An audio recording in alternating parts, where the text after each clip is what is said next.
H-Town! What's up? You know what time it is. It's time for the best 120 minutes of your day. The Chop Shop, the nation's #1 urban sports talk show, and also your midday sports happy hour.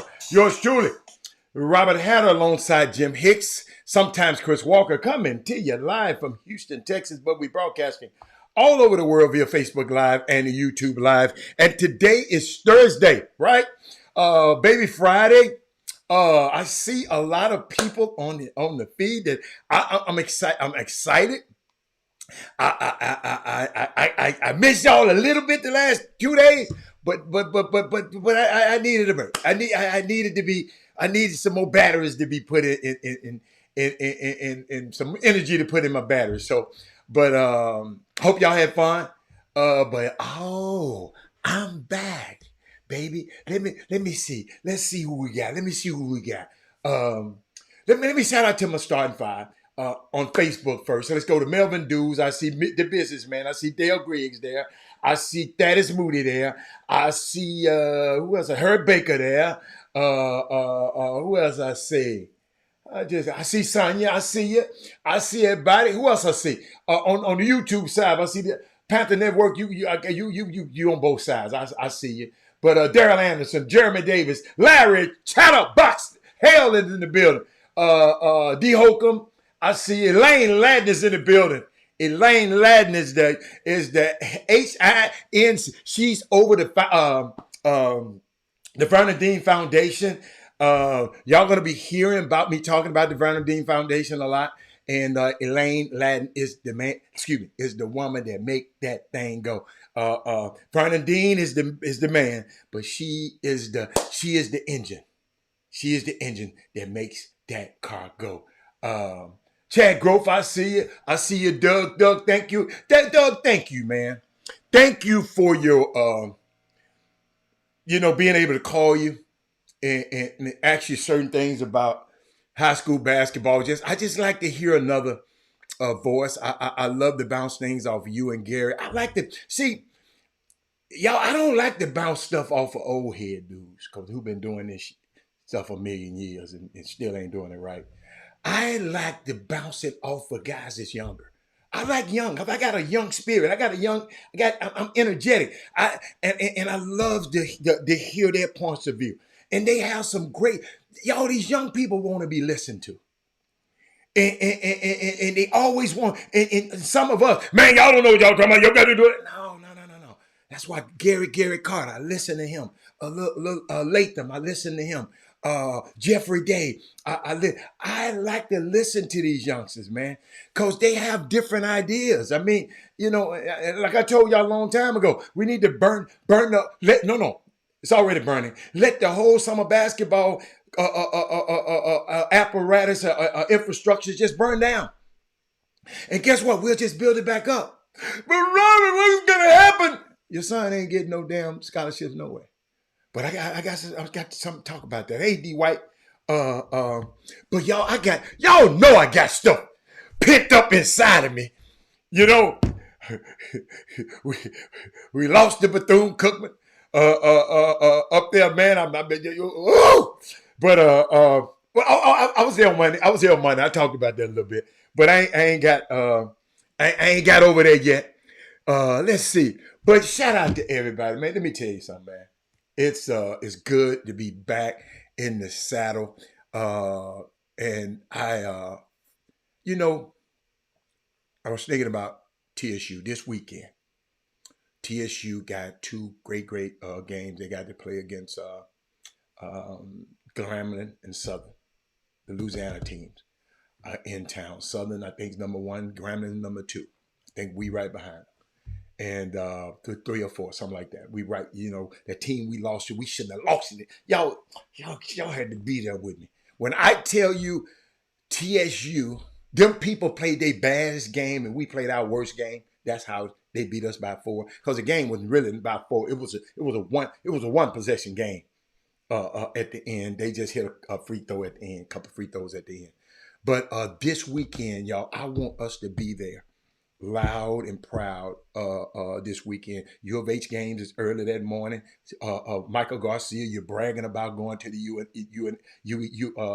of H game. Just take your happy ass on across the street and go to the TSU game that same evening. They play against Grambling. So if you want to brag about, y'all see, let me tell you, they talking about they don't all of this here stuff like this. He putting I got to make it big. I'll see you at the U. I'll buy me some popcorn. I get free popcorn, man, at the game, Michael Garcia.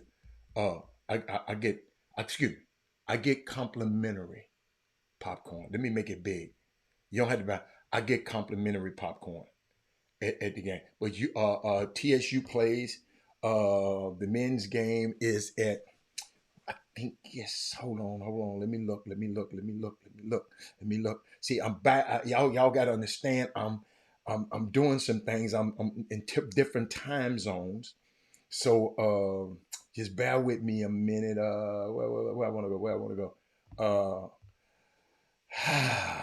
Let's see. That's a good one, Michael. Yeah, I want you to come over there. Let me see, TSU. Let me look at the swag. Let me bring up the swag. Y'all just give me a second. I ain't been back in a long time. Y'all get, man, hit the NBA. I want in men's basketball. Let's go swag. Doug probably already know. TSU, the men's game is at 5. So you got plenty of time. The men's game is at 5. The women's game is at 3. So I think I'm going to go over U of H game, and then I got to get out of there because I got to be there to call the women's game. So it's just a lot of stuff going on. Shout out, hey. Shout out to my young fella. But this weekend, and then on Monday, we'll talk about it again. They play Southern on Monday. Let me tell you what time they play Southern. The men play at 7:30, so that means the women play at 5:30 on Southern University. And the games will be on KTSU, broadcast on KTSU by Larry Hale and myself, the Chatterbox. So let's see where I'm at. Let's shout out to my young fella, Ashton Simmons. Okay? Ashton Simmons. What afraid at? Ashton Simmons.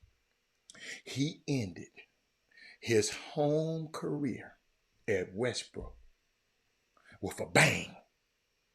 The young fella, somebody text him right now, tell him Robert how to talk about him on the Chop Shop. All you Melvin dudes, everybody, y'all tell him he been talked about in the beginning of the Chop Shop. I ain't waiting to no back half and what they call it, the back 9. I'm getting him right now in my monologue, Ashton Simmons, and it ended his home career at Beaumont Westbrook, with a bang. 45 points, 14 rebounds in a big-time win over Atascocita. Doug said he's the best rebounding guard in the state. I don't know. I ain't seen. I don't make no assumptions like that, Doug. I leave that to y'all, because I ain't seen everybody in the state. But 14 rebounds in a big game against Atascocita, who beat them the last time, in double overtime. Hold on, y'all. He was 17 of 19 from the field. Reggie. I got a young fella up here in Beaumont. Reggie, I know you're in Memphis. Y'all need to share this show. Everybody needs to share it. Please tell Ashton Simmons people I'm talking about him right now. Because when you ball, you get the call with Robert Half. I'm just, if you ain't, listen, I heard some of y'all, I'm talking about my son. Y'all, when a man hit 45 points on 17 of 19 from the field, 17 of 19, that is Moody in Chicago. 17 of 19 from the field. That's called efficiency. He took 19 shots to get 45 points. Missed 3 or 4 free throws, Doug told him. He had a 50-piece waiting on him. But shout out to Ashton Simmons. That was a big game against a team who hadn't lost a game in the district, who thought they were finna go sweep the district. No. Well, you got dude, let me tell y'all something, man. Ashton, shout out to you, young man, man. I've seen you play. I love your game. And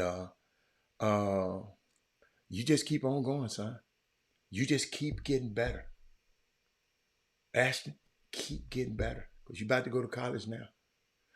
They don't care if you hit 45 and 14. When you get to that campus, you're going to play against some more dudes who done had 45 and 14. So as a freshman, you get there, Ashton. When you walk on that campus, you want to know everybody who play in your position. And I'm going to tell you like I told my son. That first night, y'all go in there and play. This for Ashton. Y'all make sure you get it to him, though. That first night, Ashton, y'all go in there and play open gym. You know, when you get there, y'all go, man, let's meet up at the gym. Ashton, you tear they freaking head off immediately that first night. Don't play no game. You setting the stage. You got to compete, fella. Because they gonna try to dog the freshmen. But when you get off that plane, unpack your bags, and get to that gym, Ashton, I never forget that phone call my son called me that night. Ashton, get what he said. Dad, it's a new sheriff in town. He had to say nothing else. I know what he meant. All right, go in there and compete the first day. Go in there. No. Ashton, don't go in there and compete. You go in there and dominate. You from Port Arthur, dude. Dominate. I don't look that far ahead, Melvin Dudes, because both of these teams, Melvin Dudes come talking about hopefully will. I've seen the matchup between them before because I went to the scrimmage. I went to the scrimmage. They scrimmaged Beaumont. I went all the way to Beaumont to see that scrimmage. Hopefully, you're right. It's a chance if Shadow Creek take care of their business and Beaumont take care of their business because they got to play against Robert Miller and the Jones kid. What's the Jones kid's name? What's his name? His first name? The Jones, the 3-point shooter. Robert Miller and them. I saw them play the other night, and y'all got to realize, man. So him and Michael Collins, two of the best guards in the state, have a chance to play against each other in the second round. Yo, you don't want Chris Jones. Thank you, Doug. Chris Jones. Thank you, Robert Carroll. Forgot Robert Carroll is another. Robert Carroll is another young man that, because I know how dedicated he is to the summer basketball community. I know how these young guys be out there. They be laughing, but they don't understand. I like to hear, and I'm gonna challenge them. I know they be saying, "Oh, here come Hatter, he gonna challenge." I'm gonna challenge them because I want them. I want them to be. I know how I was challenged. So Rob, when I challenge you, I'm challenging you to just dig deeper. Dudes, you're good at this stuff. I'm listening to y'all. I watch y'all show. Yes, I watch the show. I watch you, Doug, Gary, and Jeffrey Day. Yes, and I see something. One of these days, y'all gonna say, "How to what y'all gonna come to me and say, how to what talk to me. Tell me what's going on. Tell how you like the show." And I got something for you. But it's just so unique, man. Everybody's score now. Everybody's record is 0-0. I don't care what your record was as of yesterday. When your ass pull up on Monday and Tuesday, everybody's 0. Ain't no records. You got to be able to play next week. Young fellas, I hope y'all listening to me. It ain't listen. Like we used to say. I don't know what y'all say now. But when we used to say, dude, we sending your ass back home so you can put your uniform in mothballs. That's what I guess they ain't got no mothballs. They ain't got moth no more. They tear up your uniform. They got new material, this synthetic material. I guess the moths don't eat it up. That's what we used to say. Well, hey, they gonna lock the cage up on y'all. They gonna they gonna wash your stuff and put it back in the cage. That's the kind of attitude you young guys got to have going into this playoff. Because guess what? The also rans and the people is not as good. And another thing.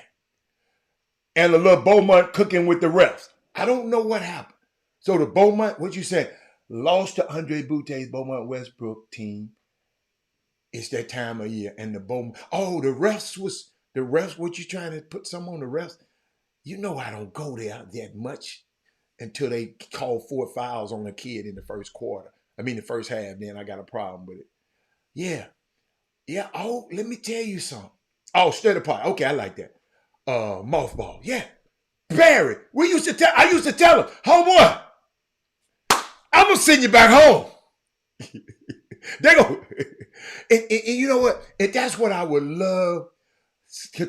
Casita missed 10 free throws in the fourth quarter. That ain't had nothing to do with no referee, whoever said that. If you miss 10 free throws in the fourth quarter, your ass deserve to lose.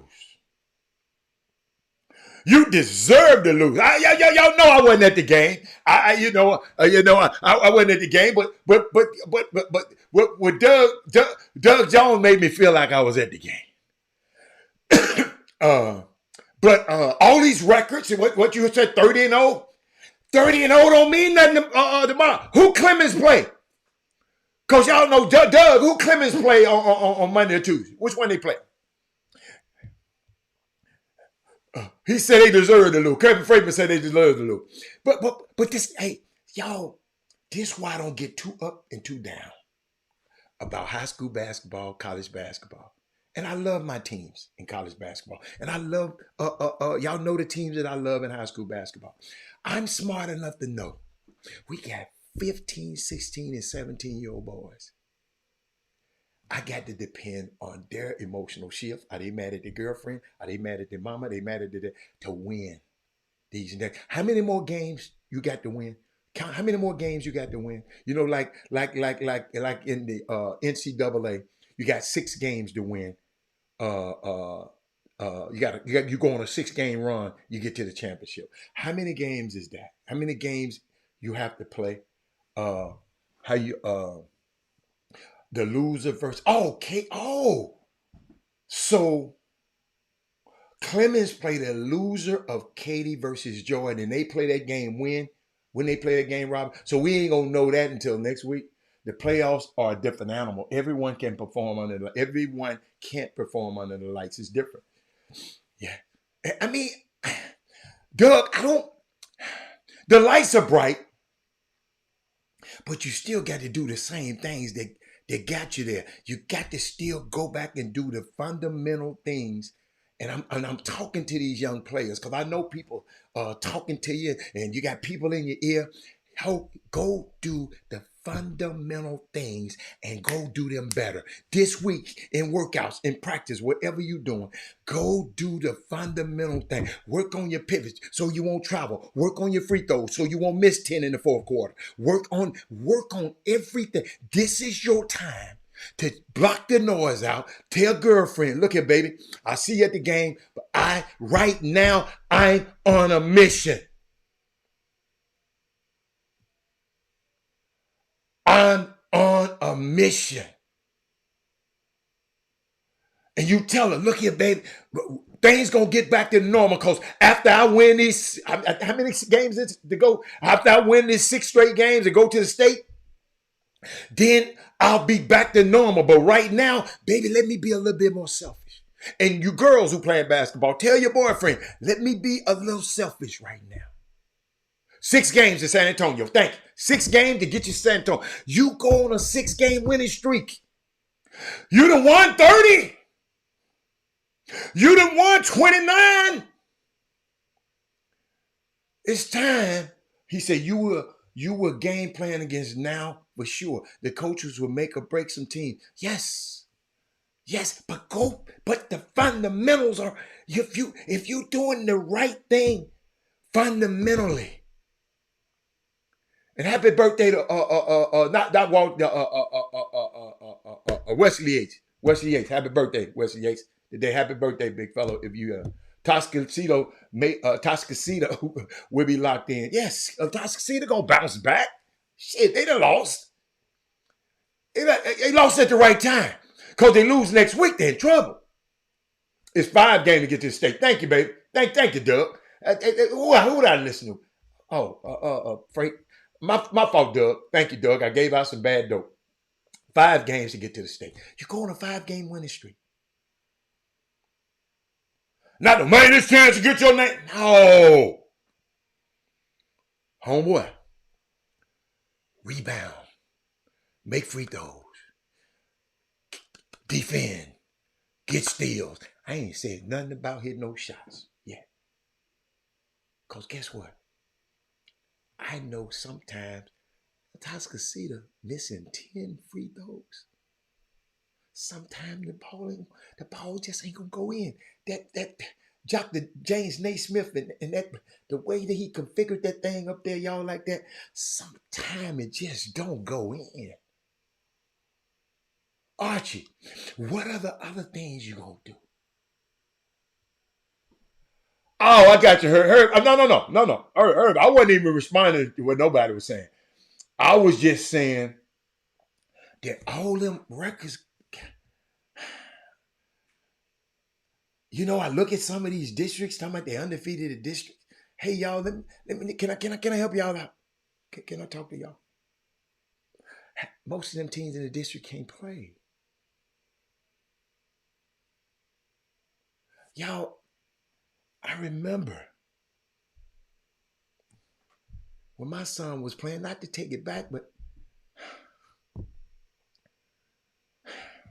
you had 5 or 6 teams gonna bust your ass. 5 or 6. Now you got 1 team in these districts. So when y'all get to bragging about these districts, I'm glad I wasn't on the air, because I would have said, man, I don't want to hear that. He's undefeated in the district. So what? I can go undefeated in district if I'm playing my Sisters of Mercy. You follow me? Nothing against them, but some of these teams just ain't good. Some of these teams just not good, man. I'm talking about as a team. Because I looked at the players. What did I tell y'all? I've never seen so much bad basketball in my life. And we got 1 million damn trainers to train. What are y'all teaching? What are y'all teaching? Y'all get mad at me because y'all notice I don't care.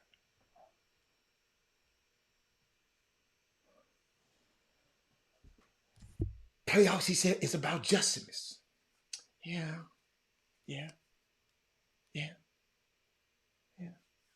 All basketball is about justice. A little luck. Walter Yates. People don't understand how valuable what you just said, right? Y'all didn't tell me my name wasn't up here, man. See, man, listen, you know, I'm about to get pissed off, man. Come on, hold on. How do I put my name back on the screen? Hold on, y'all. I ain't got all my. Hold on. Hold on. Oh, it's over here. Okay. I ain't got my name up on the screen. I know y'all know me. I know back then y'all didn't know me, but now I'm hot. They all on me. Hold on. Hold on. Because y'all know I got some stuff for y'all there, but I had to put my name up there. Yeah. Yeah, everything. Go to your young fellas. Go into your fundamental bag. Let me give you a secret. That's what the pros do. They don't reinvent nothing. They don't reinvent nothing. A lot of playing games going on today and tomorrow. Uh, how some of these districts are watered down. It ain't that they're watered down. Them kids just can't play, Johnny. Oh man, you can't. It's hard to get. See, unlike the private schools and all of these the prep schools and stuff, they can't get to choose their kids. These guys got the coach. The guys like Frank Watson. The guys got Coach President. They got the coach what shows up on their campus and what leaves their campus. Shit, every man, they got a guard on every team that used to was at Shadow Creek at some point. I didn't even know because I don't keep up with all these people and their kids. But Humble Beach, Summer Creek, 23 to 70, 73 to 70. What does that mean, big coach? Because I don't know. They're letting in 14s predicted. That's why. No, they always let in 14s. I'm just talking about, hey, look, Lakeisha, I miss you. And Brandy and all y'all. Clements or Seven Lakes won't make it to the regionals. Why, Rob? Rob, you can't say that, Rob. You got to give me, Rob, you know how me and you do. You got to give me a reason because I don't want you to come back later. No, well, I thought he was going, you know. Some are 0-12 and one, some, yes. Some of these teams are brutal. Thank you, Herb. Oh, y'all, yeah. HISD was brutal with my son. I'm telling you, dude, you got to, man. And I look at some of these teams, I be saying, that's why y'all ain't hear me. They undefeated in the district. Shit, hey, I went to see them play. If they let one of them teams beat them, they can't play. He said there are 3 stages in basketball season. Roles have been defined and rotations have been cut short. You won't play if you can't help the team win. It's a good one. I like that, Hurt. I like that. I put it on the screen so the parents can understand. Parents, don't be at home telling little Johnny he better be a star right now. If his little narrow ass ain't been a star in all this time, mamas and daddies, don't you go in there and mess up these teams with that mess. You leave that little Johnny said, man, whatever minutes that coach lets you play, you go get them people 5 to 6 to 10 minutes of hell. That's what you need to tell your son. You go in there with all that old mess. Let me see what I had. Some of these districts are watered down. Oh, okay, I saw that. Let's see. A lot of teams play tomorrow. What's up, Kirk Dorsey? Freeman ain't nothing. H-Town districts here, bro. Oh, okay. Let's see. Katie versus Jordan is Friday at 6 at Cinco Ranch. I'm not going to see that at all. If it's another game Friday, I might go and see. I don't think I want to go see that. Should I go? Tell me a game I should go see Friday, cause TSU play. I mean, we play on Saturday and Monday. I need a game to go to on Friday. Would dominate the region this year. Clements won't make it. Clements. Okay. See, thank you. The South Houston and the Pasadena Memorial game. Yeah, it was a good game, Joe Buckner. I mean, it went. Joe, shout the show, Joe, because I need some help. Everybody shout the show. Tell your friends. Text tag. Tell your friends. Come on. You know, I don't really talk about high school basketball this much, but playoffs, y'all. You know, when you ball, you get the call. If you done made the playoffs, I got to talk about you. And you said Clements has no depth. Do you need so? Herb just said you got to shorten the rotations, right? So really and truly, do you need depth to win? Y'all help me out. Like Jimmy said, if all the kids from the private school went to school to Arizona, that ain't gonna happen. I don't want to hear that. Kevin Freeman, I saw them play in the Whataburger tournament. They tough. Okay, good. Jock Unmont, have you seen the Toscopy? Yes. Katie Jordan should be a good one. Yes. Tell me why Katie and Jordan would be a good one. Because I ain't going to tell you no lie. I don't really want to go out there. Depth is big in the playoff if you have it. But what if you don't have it, Walt? What if you don't have it? So you tell me five good players can't get you. You got big Josh Clark. Is his name Josh Clark?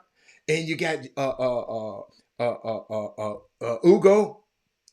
And you think you need definite when you have injuries in the playoffs. Okay, if you have injuries. What if you don't have no injuries?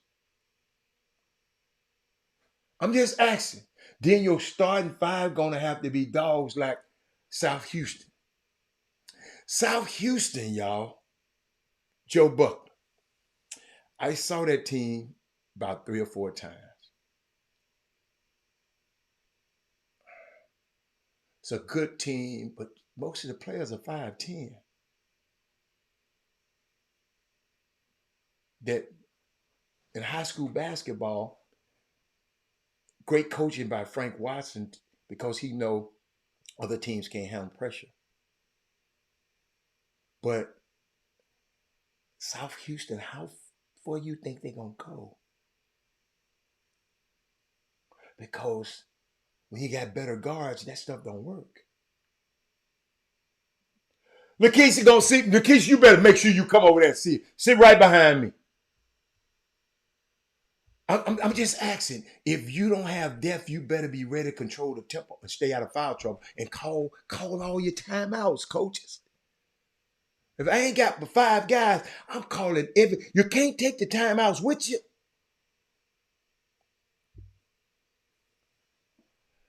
Seven kids, that's a lot. 7 kids is a lot.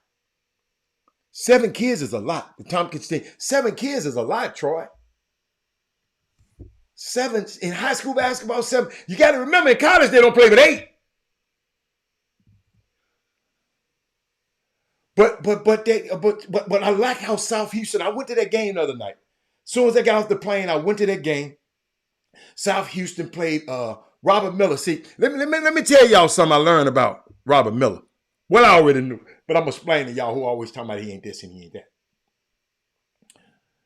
The man had Doug. You correct me, cause when I talked to you, he had 4 blocks. He probably had more after that. The man had over 5 blocks in a game. Do y'all know how valuable that is? See, I don't know. I probably done watched in person a lot more basketball than a lot of people.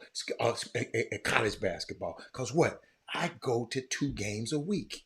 3, 4, maybe 4 if U of H is playing. And if Memphis playing, I go watch 5, So I watch a lot of college basketball. And block shots are so important. And some of y'all, I just don't think y'all, if y'all looking for Robert Miller, he didn't have but 4 dunks. 4 dunks is 6. Do y'all know how great that is? Y'all got to see, I told y'all, a lot of y'all watch basketball. A lot of y'all got to learn the game and know basketball. Have you seen Barbers Hill? If so, how far would I haven't seen Barbers Hill. I don't know no play. I don't know nothing. I saw a video of Barbers Hill. Hold up. This all I know about Barbers Hill. Did I put this? This what I know about Barbers Hill, Johnny Armand.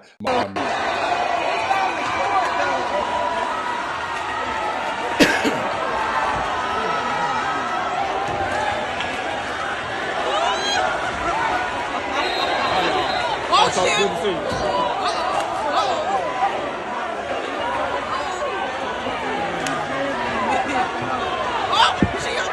This is what I know about Barbers Hill.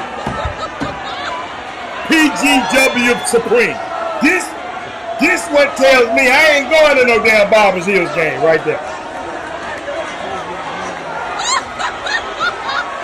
then a homegirl gonna come out. So this, I ain't going to Barbers Hill to no gun.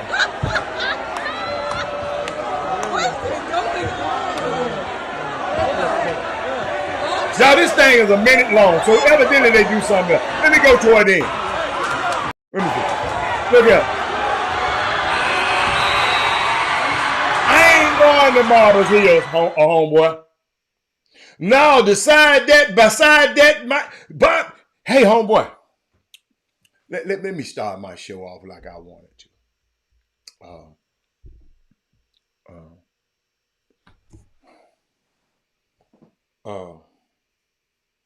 We have lost the ability to care about others. See there? This is what I meant to go, but Johnny Almont,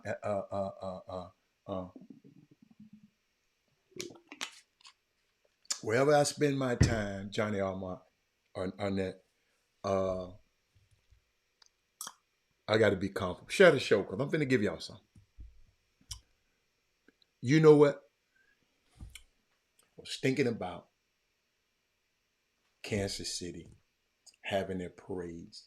I've been to several parades in my life. Y'all don't understand how vulnerable we were when we were in them parades.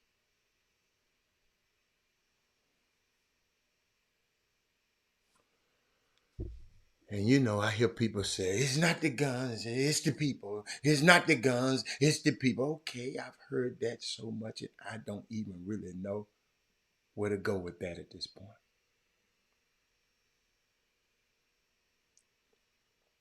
From a human's perspective,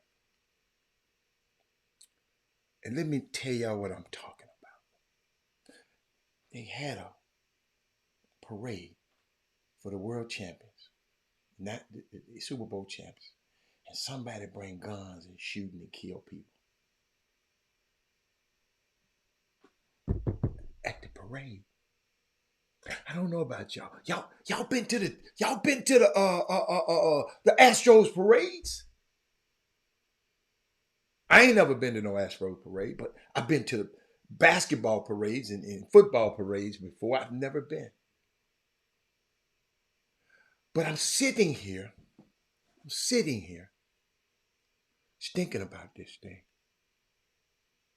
From a human perspective, we better start looking out for one another and start checking on one another.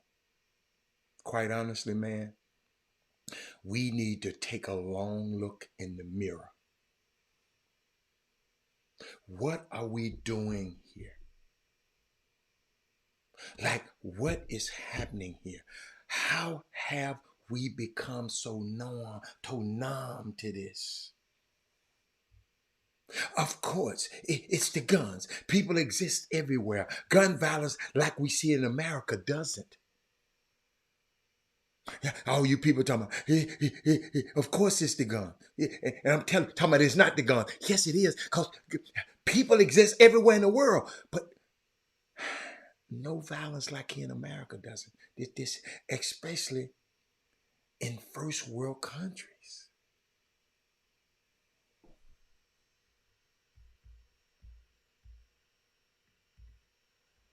Y'all, at the end of parade, they just had a ceremony. People are going to send out their thoughts and prayers. I'm tired of thoughts and prayers. People are going to talk about the issues and what the actual root cause is. Is it mental illness? Or is this having so many guns? The gun culture is being pervasive. They're trying to get to the bottom of what the problem is. And the reality is, ladies and gentlemen, we are the problem. Yes, we are the problem. Until we collectively say we had enough, this is going to continue to happen. I know some friends was at that parade. Could everybody pause for a second and think about what these families are actually going through right now? Let Can we have some empathy and get out of our selfless, selfishness reasons with whatever side you lie on? What about the need to do about gun laws and gun controls in this country? Put that aside for a second and think about the families that are going to have to bury their family members and ask them how they feel, Clyde Jackson. Try to put yourself in the position. I tell you, people in the summer basketball community, when I was over uh, the franchise all stars, I treated every kid like he was my son. The kid, D'Angelo Harrison, I never forget. He said, "Coach, they playing around. We got a big game tomorrow, man. I want to come in. I want to come in your room. I got to get some sleep." That's We just don't treat people right, man. Do y'all treat coaches, summer coaches, do y'all treat these kids like you treat your own son? Let me get back to this. I just want you to feel the empathy. These people got to bury the members of their families. Put yourself in their position. Sympathy is, let me explain it to you. Sympathy is when you feel bad for someone. Empathy is when you try to put yourself in that position where you can actually feel what that person is experiencing.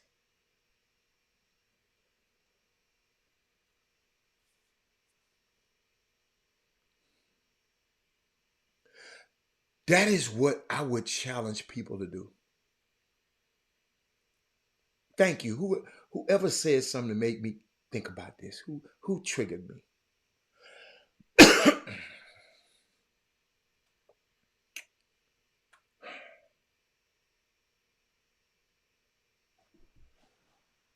That use of these old cliches and my thoughts and prayers that come along with these situations, like y'all, we got to be empathetic. We got to have an empathetic mindset. For 5 minutes, y'all, I want y'all to think about the people who have to bury their children and just see if your mind changes a little bit. When you worry about whether they are going to take your guns, take away your gun rights. If you hunt or you fish, listen to me. If I had to give up my guns to stop an innocent person from getting hurt, take them. Take them all.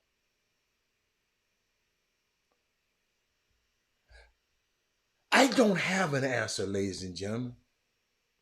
I leave it to the better people, the better minds. All I'm saying is that we're in a state of emergency. When it comes to gun violence in this country, man, we can't go to a parade. Y'all, people just left the All-Star game. People gonna be at we just left the Super Bowl. People gonna be at the All-Star game.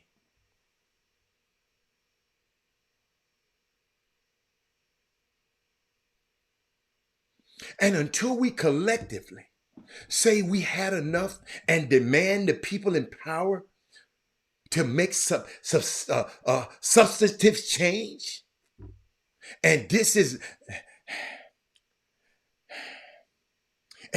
not as problematic to them, then we will see this happening again and again and again. It's going to be repeat. It's going to be on the loop. As a society, we haven't had enough. If you want to blame somebody, look in the mirror. Me, it's us. I had to go there.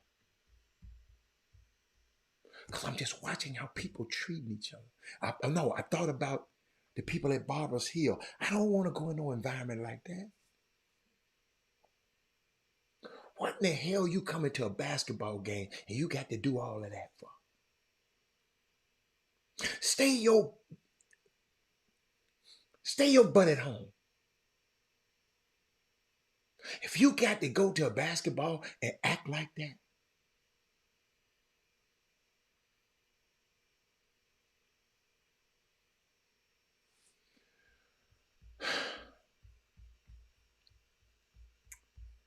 but I got some good news.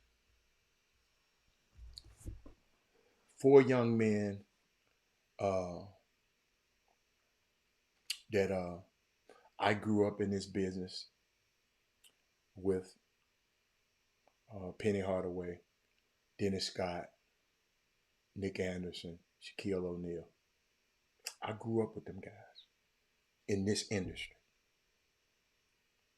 Penny was my first client. Basketball client. Terrell Buckley was the first. So I lived in Orlando. When we first got to Orlando, when you come into the town, they got this big old, right into downtown, they got this big old, what you call it? Billboard. Billboard. Is that what they call it? They got the advertising on it. It had Shaq on it. Right? But when Penny came, Orlando Magic being a new organization,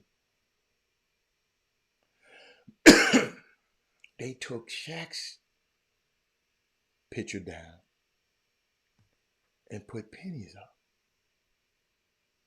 Like he going on a ride in Disney World. Shaq didn't like that. You gotta understand, he's Superman. He was Mr. Orlando. He young. He don't know how to take that. He don't have people in his corner like Penny had in his.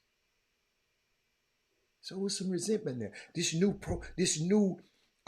franchise owners, they didn't know how to manage these 2 big stars. They should have had both of them up there. Don't take him down. Y'all see how I'm saying? Don't put him down. Hey, Simeon, to put somebody up. I ain't going to put Simeon down to be a Reggie up. I'm going to say both of them are great. No, you good, Johnny. No, I'm glad you did. No, that's a good thing. You gave me a chance to get that out the way. No, I love when y'all, listen, I love when you come in. I promise you, I love when you come in. But don't be mad when I challenge your comment. Let me repeat that. Let me get this. I love when you comment. Even when I know some of y'all doing it just to try to get at me. I know, because I got people around me that's telling me what y'all doing. See, y'all, when I'm on the show, I'm doing the show. I'm thinking about 1,000 other things, not your comment all the time. So I have to have help. You follow me? So, but back to these young men. Over the weekend, Shaquille O'Neal was the first player, Orlando Magic history, to have his name in the rafters. Penny. Dennis Scott. Nick Anderson didn't have to, because he worked for the Orlando Magic. Dennis Scott had to come in. Penny had to leave his team. Oh, hear me. Penny Hardaway left his basketball team to come and share the day with Shaq. Let me share this with y'all. It's powerful because y'all got to realize we talking about 2 guys, 3 guys, 4. I think Dennis Scott came on one. These 4 guys all has been on this show. Every one of them has been on this show. So check this out. Watch this. Big fella, my brother. First off, man, I want to congratulate you. Tonight is definitely deserving. But I want to go even further. Not the only champion you, but the father you are and the son that you are to see in your family right there. This is Shaq's family and his beautiful mother. Give it up for them. It's bigger than basketball. It really is. I also want to congratulate you on your career, man. I wanted to win a championship with you so badly, but I did admire everything that you did moving forward. I did. Everything that you did. From when I first saw you when you got here, when I got here, you were just a big that ran the floor exceptionally well, dunked everything and just intimidated everybody, to a jump hook and then a fadeaway. You started working on your game every single year, and I started seeing it, and I knew that you were going to keep going higher and higher every year because that's how you drove yourself, but you also drove me in the same way. You made me great watching you become great.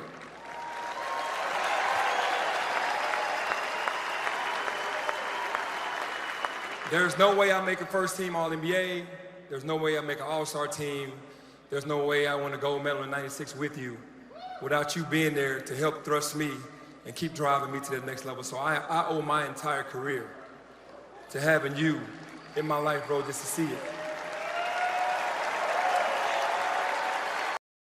Big fella, my brother. See what y'all don't understand? That was powerful.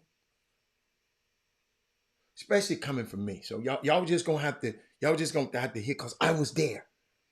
Y'all got to understand, if I didn't have to do something else, I would have been there. Guess what? We flew out of Orlando, TSU basketball team. But I had to get back because I had to be somewhere else. That's why I missed days. Right? Y'all got to understand, Shaquille O'Neal was on the plane with me, on the bus with us. He went straight to be with his daddy. I could have went straight. If I didn't have to do what I had to do, I would have been there too. I was right there. All I got to do is take a later flight. But these young men, y'all got to understand it. These just ain't no guys that I'm talking about. These are some guys that I grew up in this community with. Hold up, y'all. Think about this. Penny Hardaway loved Shaq so much. Look, he had a suit made. Look at the lining of the suit. Every picture of him and Shaq. Who does that? Let me blow it up a little bit bigger for you. Everything with him and Shaq.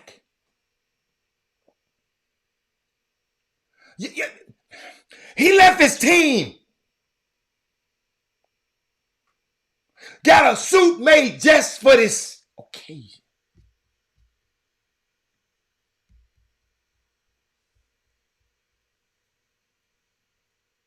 Unbelievable, man. Let me see. Look at them young guys. Yo, all four of us, I know it's four of us, it might have been, B. Scott, not B. Scott, shit. I'm gonna tell his name. He gonna kill me. But all us, we on this damn, y'all ain't gonna tell you no lie. I gotta tell you. We weren't on no jet. We were going to the coffee. They had a game. We got this private plane, and all of us got on, all these big old dudes, all of us got on this small ass plane. I mean, it's big, but it wasn't no jet. And all of us went to Miami because Miami wasn't that far. Wasn't that close.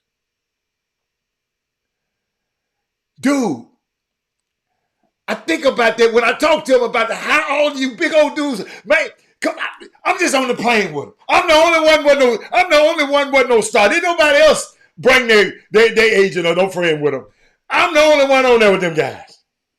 B. Shaw. I'm sorry. Thank you, Coach. B. Shaw. Not Dennis Scott. B. Shaw. B. Shaw. B. Shaw. I'm sorry. Please don't. I hope he don't see this. B. Shaw. I'm sorry, man. I'm sorry. He was on the plane with us. But y'all, I never forget this stuff, man. I'm sitting there thinking about these guys. Think about this, man. by me being in Orlando. Some of y'all seen this and some of y'all haven't. Y'all, this picture right here I'm about to show y'all is one of a kind. You ain't gonna never see this picture or nobody else. These three guys on the same picture. We didn't take but one picture together. I never forget that. It just happened. And guess what happened?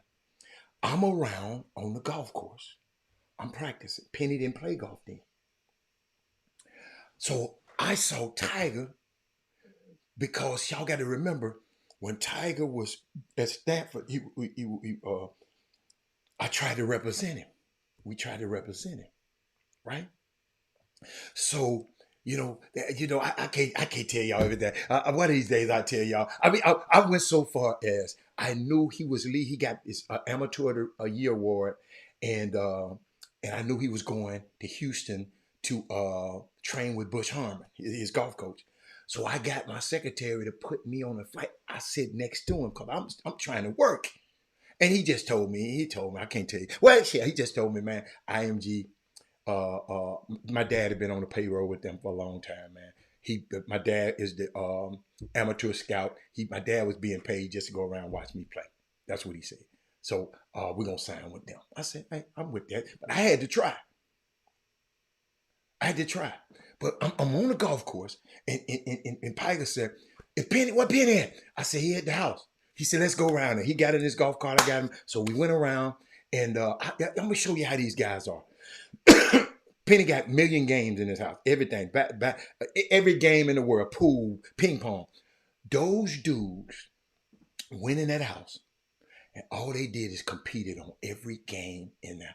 That's how great they are. They love to compete and dominate each other. Tiger was, I ain't gonna tell you no lie. While they was in the inside, guess what I was doing? Because I played golf. I was out there admiring Tiger's golf clubs. He was Tiger Woods, y'all. I'm out there saying, what the heck? I'm pulling him out. I'm out there admiring him. Then I took his glove. That's when I found out his hands are small. My hands couldn't even get in the glove. But that picture right there was a picture of that day. I'll never forget that day, man. I never forget this day because Penny mentioned it. It's the reason we even came on the blue chip, we didn't want to do no movies. Coach Damon Hunter, we didn't want to do no movies.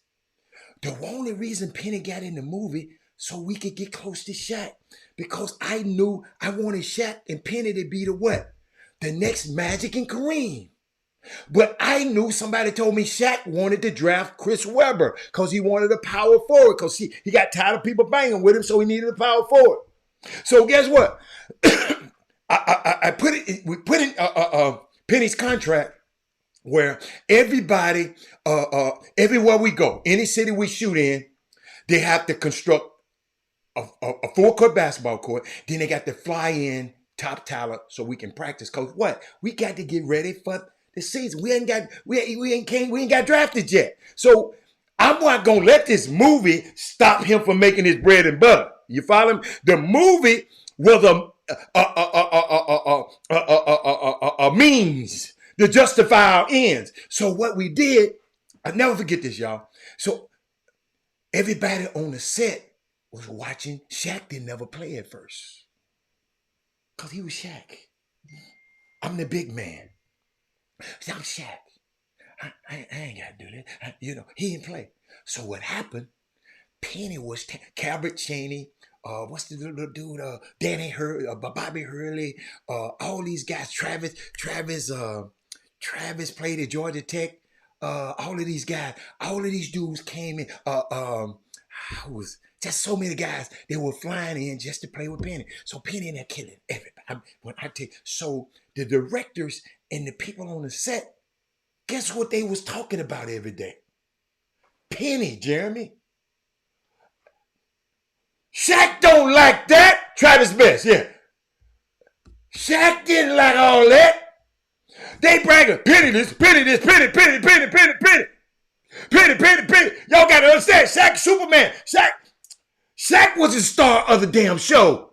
But everybody was talking about Penny for days and days. Shaq said, hell no, I got to put on my... Shaq put on... That's what I wanted to do. That's the only reason he did this. So I made sure they played on the same team. Y'all, I wish I was smart enough to video that back then. Just once more. See, we weren't doing all of this stuff like y'all doing now. I wish I was smart enough. And they went at it. He throwing Shaq. Shaq just having the time of his life. Guess what I heard? Shaq got on the phone, called John Gabriel and said, hey, man, we better take another look at this Penny Hardaway. So guess what? Guess what now? They sent for him, Brandon I1. No, he didn't steal the show, Brandon, Landon. He didn't steal the show. It was Magic and Kareem. Penny was still the man now. Don't get it twisted. So I never forget Orlando Magic callers. Robert, when can y'all come back down? When you need us there. Ladies and gentlemen, Penny got off that plane. I'll never forget they put Anthony Bowie. Anthony Bowie supposed to have been a good defensive player.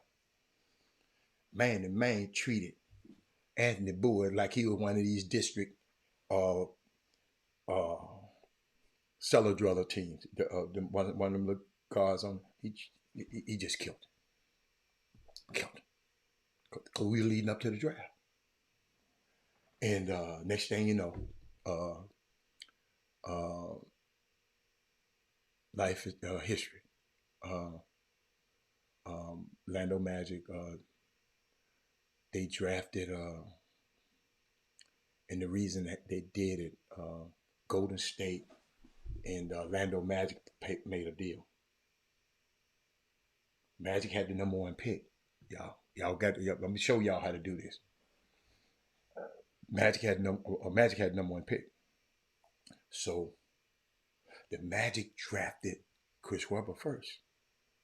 Because guess who had number two? Philadelphia. They needed a big man too. So Philadelphia wasn't going to get Penny because they needed a big man. So they picked Sean Bradley, the big 7'4" dude. So Golden State, there was three to pick Penny for them.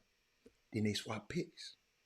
So when we negotiated, Orlando Magic tried to play games with me, Yana Green, and said, well, because we was trying to break the bank. They would say, but Robert, he was the number 3 pick. No. Orlando Magic, what pick did you have in the draft? That is Moody, the number 1 pick, right? You had the number 1 pick in the draft, right? You're going to have to pay him like he the number 1 pick of the draft then. I don't care how y'all swipped and flipped and flipped and flipped. No, sir. Number 1 pick in the draft. That's why when we did that deal, that was the most lucrative deal ever in history in team sports at that time. So the rest of it, but just seeing these guys on the stage, on the thing last night, let me see. That was me and Penny at what's the name of the place? Peace Jam. If y'all look, like where I'm at is a coach, and then it's another guy. That's Jeff Goodman. Jeff Goodman was following me and Penny everywhere, trying to get an interview in here. And this is the same dude be talking negative about him now. See, these people, ladies and gentlemen, I'm finna show y'all. These people be up here following your kid. It's Jeff Goodman in the that's Sean Miller and Jeff Goodman in the middle. I forgot this coach name here. Then me and Penny, but he was following. He was sucking Penny off. Penny. But now he want to talk negative about it. Y'all watch these people that be around your sons. They love your sons while they play on their team. And then as soon as your son leave, they talking negative about your son. Walter Yates, that story right there, is and Penny in his speech he talked a little bit about it. Chris Webber wanted to play with Shaq. He was upset when he was traded to Golden State. I don't know about Chris Webber. What was he upset about? But y'all, if I don't get Penny in that movie, this wouldn't happen. It wouldn't happen. Because y'all, we went out to Golden State. And I can't tell you no lie. Tim Hardaway told Penny a new asshole. Excuse my language. I was there. I said, big fella, we got some more work to do. Because you got the guard dudes like that in the league. Yes, they got hidden agendas, coach. That's all I'm telling y'all. Just beware of these people who be around your son. He's great. Y'all, it's some people probably on his feet. There's some people in this summer basketball community. They like your son when he play on the A team.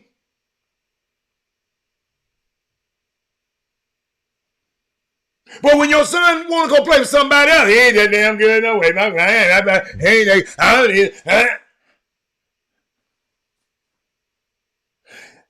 You just got to. Y'all, there's a dude in this community called me asking me about a player. And he went for his ignorant ass spiel talking about, man, I can get him 10 offers, I can get him. I said, player, hold. I said, do you realize who you're talking to? He got me. He don't need you to get him nothing.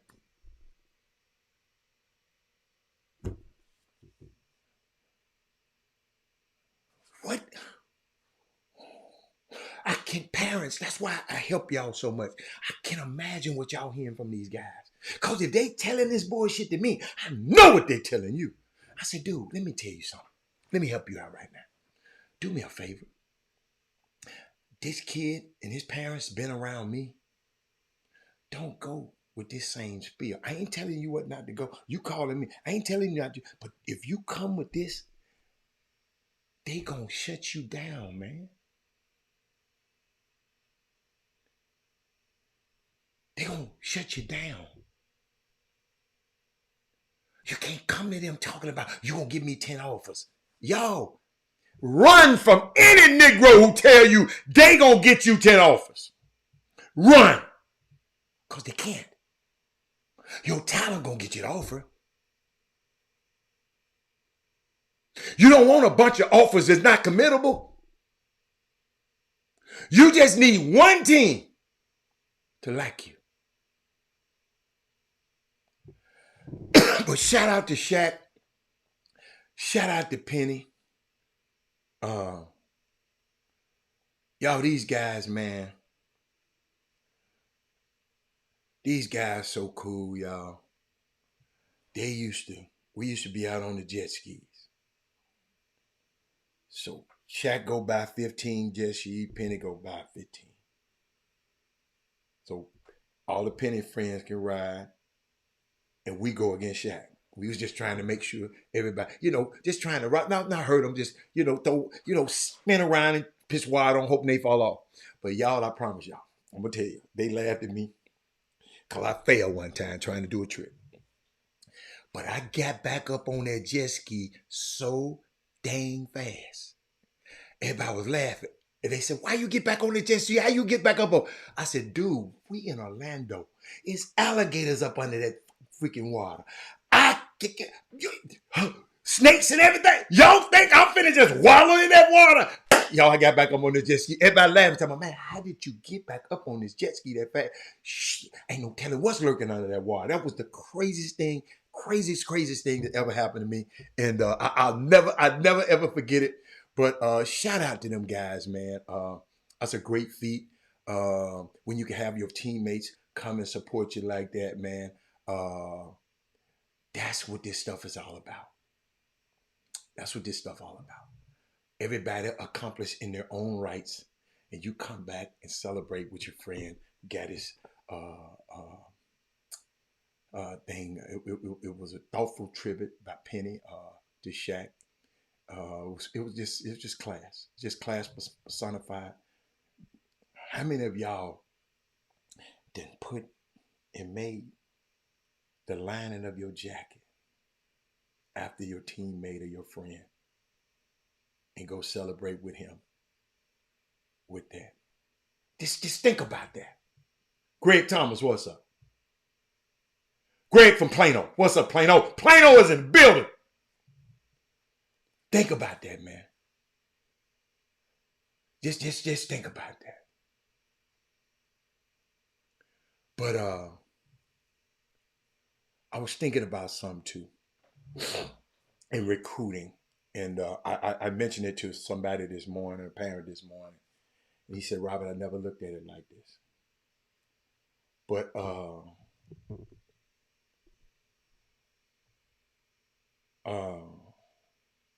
on. Let me see. Somebody sent me something. Hold on. Yeah. Yeah, Shaq's also a hell of a DJ. He DJed at the Super Bowl. You're absolutely right. Absolutely right. But the college coach who was down here recruiting, and he gave me something. Parents, I want you to listen to this. I want you to snip this out. He said, Robert, listen to me now. Y'all listen to this. Every year, I have to have a certain amount of players. He said, let's call the players an apple. He said, so every year I have to go get a certain amount of apples. Okay? Some years those apples gonna be big and ripe and sweet. And some years they're not. They're gonna be a little scrawny. They ain't gonna be as good as the other apples. But I got to get an apple. I got to have 5 apples. They might not just be. So when y'all see some people going to certain places, y'all say he ain't that good. But coach, they needed an apple. He said it'll correct itself because next year we're gonna go look for a big apple to replace his ass. Parents, summer basketball guys, because next year I'm going to looking for a big apple, and next year I might have a big apple. That big apple coming to replace you, the little scrawny apple. See, you got to remember, the coach got to have an apple every year. You follow me? So, in recruiting, understand that. Don't get mad. Shout out to Beyonce. Yeah, don't be mad. I just want y'all to have that information. Shout out to Beyonce. She went in their house that they stole from us and started rearranging the furniture. If you don't know what I'm talking about, if you've been under the moment, I know y'all ain't been talking about it since I ain't been on the show. She was the first black female artist to reach the top of Apple Music's country chart. She also the first artist to hold the #1 and the #2 spot simultaneously on the country chart. Shout out to that girl in China. What's up, Sarah? He said in China, you have a good meat in the chopstick, but you still look for meat in the pot. Absolutely. Because every year he got to go back, because next year he going to need some more apples. Because he going to have some more spots. Some people going to leave. So he got to go get some more apples. Next year he might get a big apple. You think that big apple going to come and take the big look? He going to tell the look. Big bank take little bank. See, listen to me, y'all. Because I see a lot of this propaganda out here. And I just want to share this with y'all. Y'all do no, don't do what y'all want. Y'all got to do the right thing. I'm giving you something to make you think. Cause I've seen a lot of stuff about the elections and all that kind of stuff. Y'all got to remember, white supremacists, okay, say we never wanted people who aren't white men to vote. Well, Robert, where you get that from? That's who can vote at first. Black people couldn't vote. Black women sure can't vote. And white women couldn't vote. Couldn't nobody vote for white men. So that's where I got it from. Y'all understand what I'm saying? It was a time on this planet. Couldn't nobody vote but white men. White women didn't understand it. And you know, the black women helped them get their independence, and they was able to vote. They wasn't even thinking about us. You come a long way, baby. You give out, you know, they got their independence. But watch this. But Twitter for Dummies,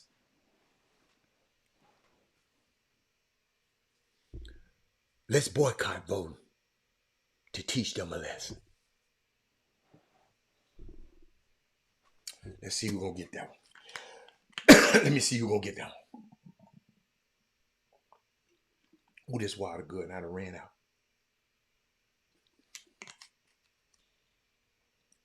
See, I saw something. They was talking about a blue chip sequel, right? Check this out. How would y'all like this storyline? Whoever saw the blue chips before, you know, let me know. Hold up, y'all. Because see, I keep forgetting we got new people. Hold up, I'm trying to find something for you. Hold on. We got new people. Let me see that. Let me see if it's on here. Let me see. Blue chips. Let's see. Let me see. Y'all watch it. I had a small part in the movie. No, I didn't have a part in the movie. I was just in the crowd watching the game. So every time they showed Pete Bell, Nick Nolte, you're going to see Robert Howe. Watch this, y'all. Watch this. I'm going to pause it for you. Hold on.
Thank you, man. I didn't know I was muted.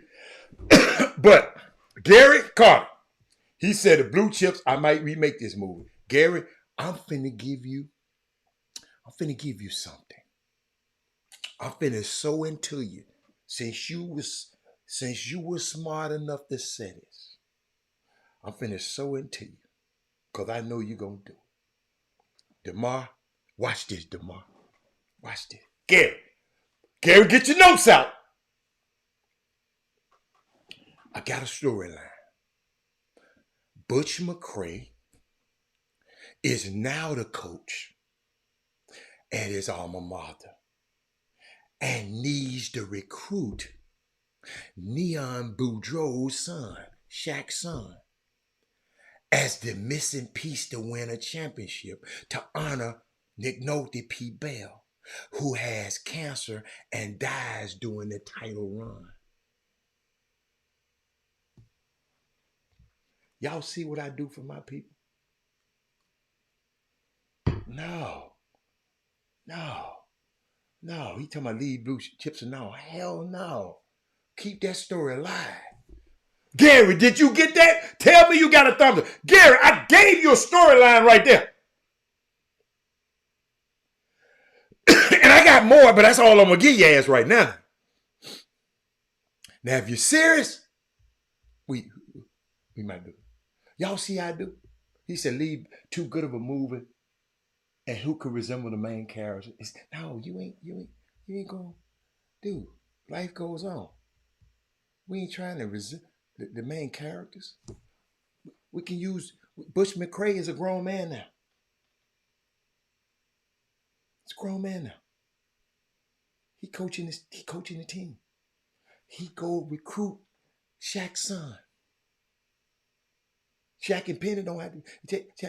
Penny can be played by anybody. Thank you, Walter Yates. Man, Walter Yates, the only one got some damn creativity out there. Man, I just gave that man. Hey, I just gave Gary a freaking alley-oop. He got to catch it and dunk. But Gary, I got more. See, y'all don't understand. But you know what? You know what? I don't know. It's just gonna be bittersweet for me. But Detroit Mercy was 0-26 entering last night basketball. And they had lost 21 straight games dating back to last year. Tonight they beat IUPUI by 15 points. It's a single person stormed the court. Let me give it to you. Share the show, y'all. Watch this, y'all. Last team without a win in the nation. Marcus last. Did y'all see that man come out there? And wow. And I got another question. What the hell is wrong with Detroit Pistons center Isaiah Stewart?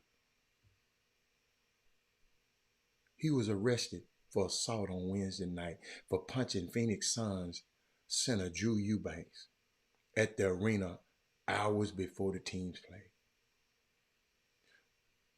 Phoenix police says Stewart has issued a citation and release. He got arrested. Y'all can't be hitting these folks, man.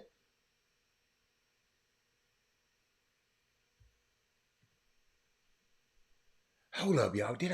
I didn't even put it up there, did I? No, I didn't. I knew something was wrong with that boy a long time ago when he did this. Hold up, y'all. I got it. I'm finna hook y'all up. I'm finna hook y'all up. Watch this. Hold up. I got to show y'all this. I don't know why I didn't put it up there. Hold on. I got to go through a little cycle. Hold on. I should have knew something. This dude in the tunnel before the game sucker punched this dude, man.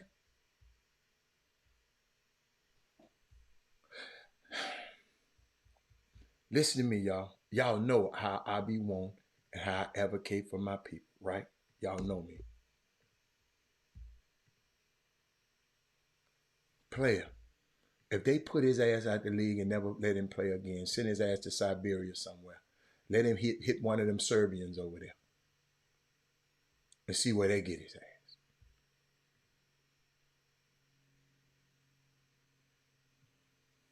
Homeboy, you playing, what is it, Isaiah? Hold on, let me rename him right quick. Come on, y'all, let me read. Can I rename my people? Okay, Isaiah Stewart. Y'all, and I don't want nobody's job to get taken. But these Negroes doing too much, y'all. I'm serious. And I love my people.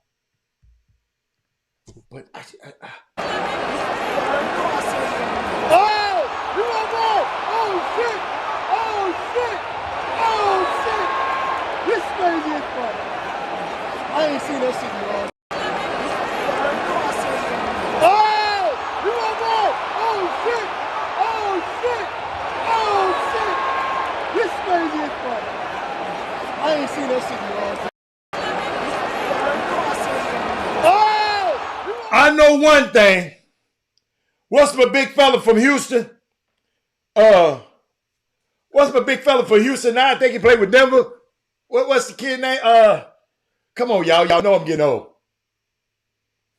What's the big? He wasn't finna let nothing happen. Y'all watch it. What's the big fella from Houston? Oh! Went to Heritage Christian. Oh, shit! Oh, shit! Oh, shit! This crazy as I ain't seen that shit in a long time. Oh! That's name, man. I'm serious. I done went blank. What's the kid's name, man? His little brother named Brent.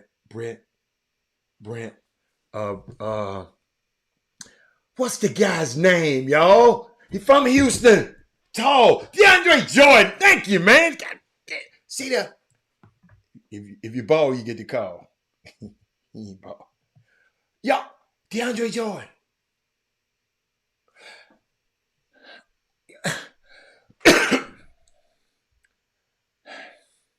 Walter Yates.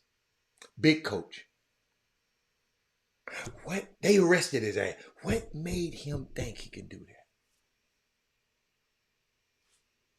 Y'all got to talk to him. Y'all got to walk to him. I'm going to give you something else. Y'all ain't seen. Y'all probably seen it. Y'all haven't probably seen it. I'm going to give you something else I saw. Watch this.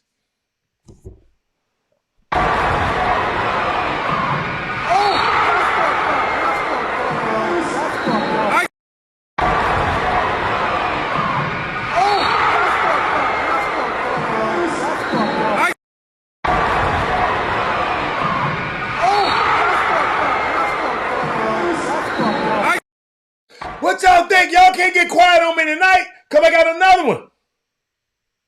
What's this? Krzyzewski. Collins faded away like he got hit. Oh, that is dangerous play under the basket. Almost had a bench clearing situation over here. Many on the Duke bench to their feet.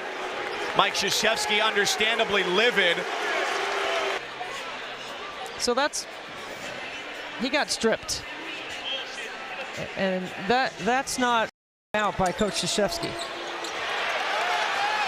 Collins faded away like he got hit. Oh, that is dangerous play under the basket. Almost had a bench clearing situation over here. Many on the Duke bench to their feet. Mike Krzyzewski. Y'all, I'm just showing y'all stuff. I just saw flagrant foul on I think the guy name is David Collins on Wendell Moore. What's going on, man? What's going on?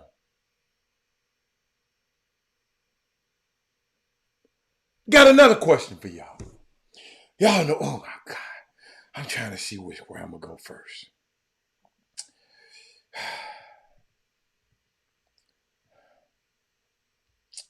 So you put all that work in playing on these summer teams. Let me talk to y'all about something I saw. I want to share with y'all. Are your class looking at this, Alfio? Because I want to share something with them. Are your class actually looking at this? At the show, let me know. Because I want to share something with y'all. I told you I got so much stuff. I mean, what time? Oh, shit. See, I didn't know. Because I want to show y'all something a little later, a tribute to Shaq and Penny. Just show y'all. Some of y'all didn't know how good they were together. But, you know, I just talked about it. But this is what I want your kids to understand. Okay? There are so many people that are one aspect. Coach was telling me this. They are one aspect of their game away from being a valuable player. One aspect. There are so many players that are one aspect of their game, one component of their game away becoming a valuable Not the most valuable, but a valuable player. Okay? But I was thinking about this, right? There's a notion that you hear from parents, especially from 9th and 10th graders. What do we start doing about exposure and recruiting? I'm gonna talk about this, and then I'm gonna bring Jimmy on. But y'all gotta understand that this is the kind of stuff that I've been getting. Notice I said 9th and 10th graders.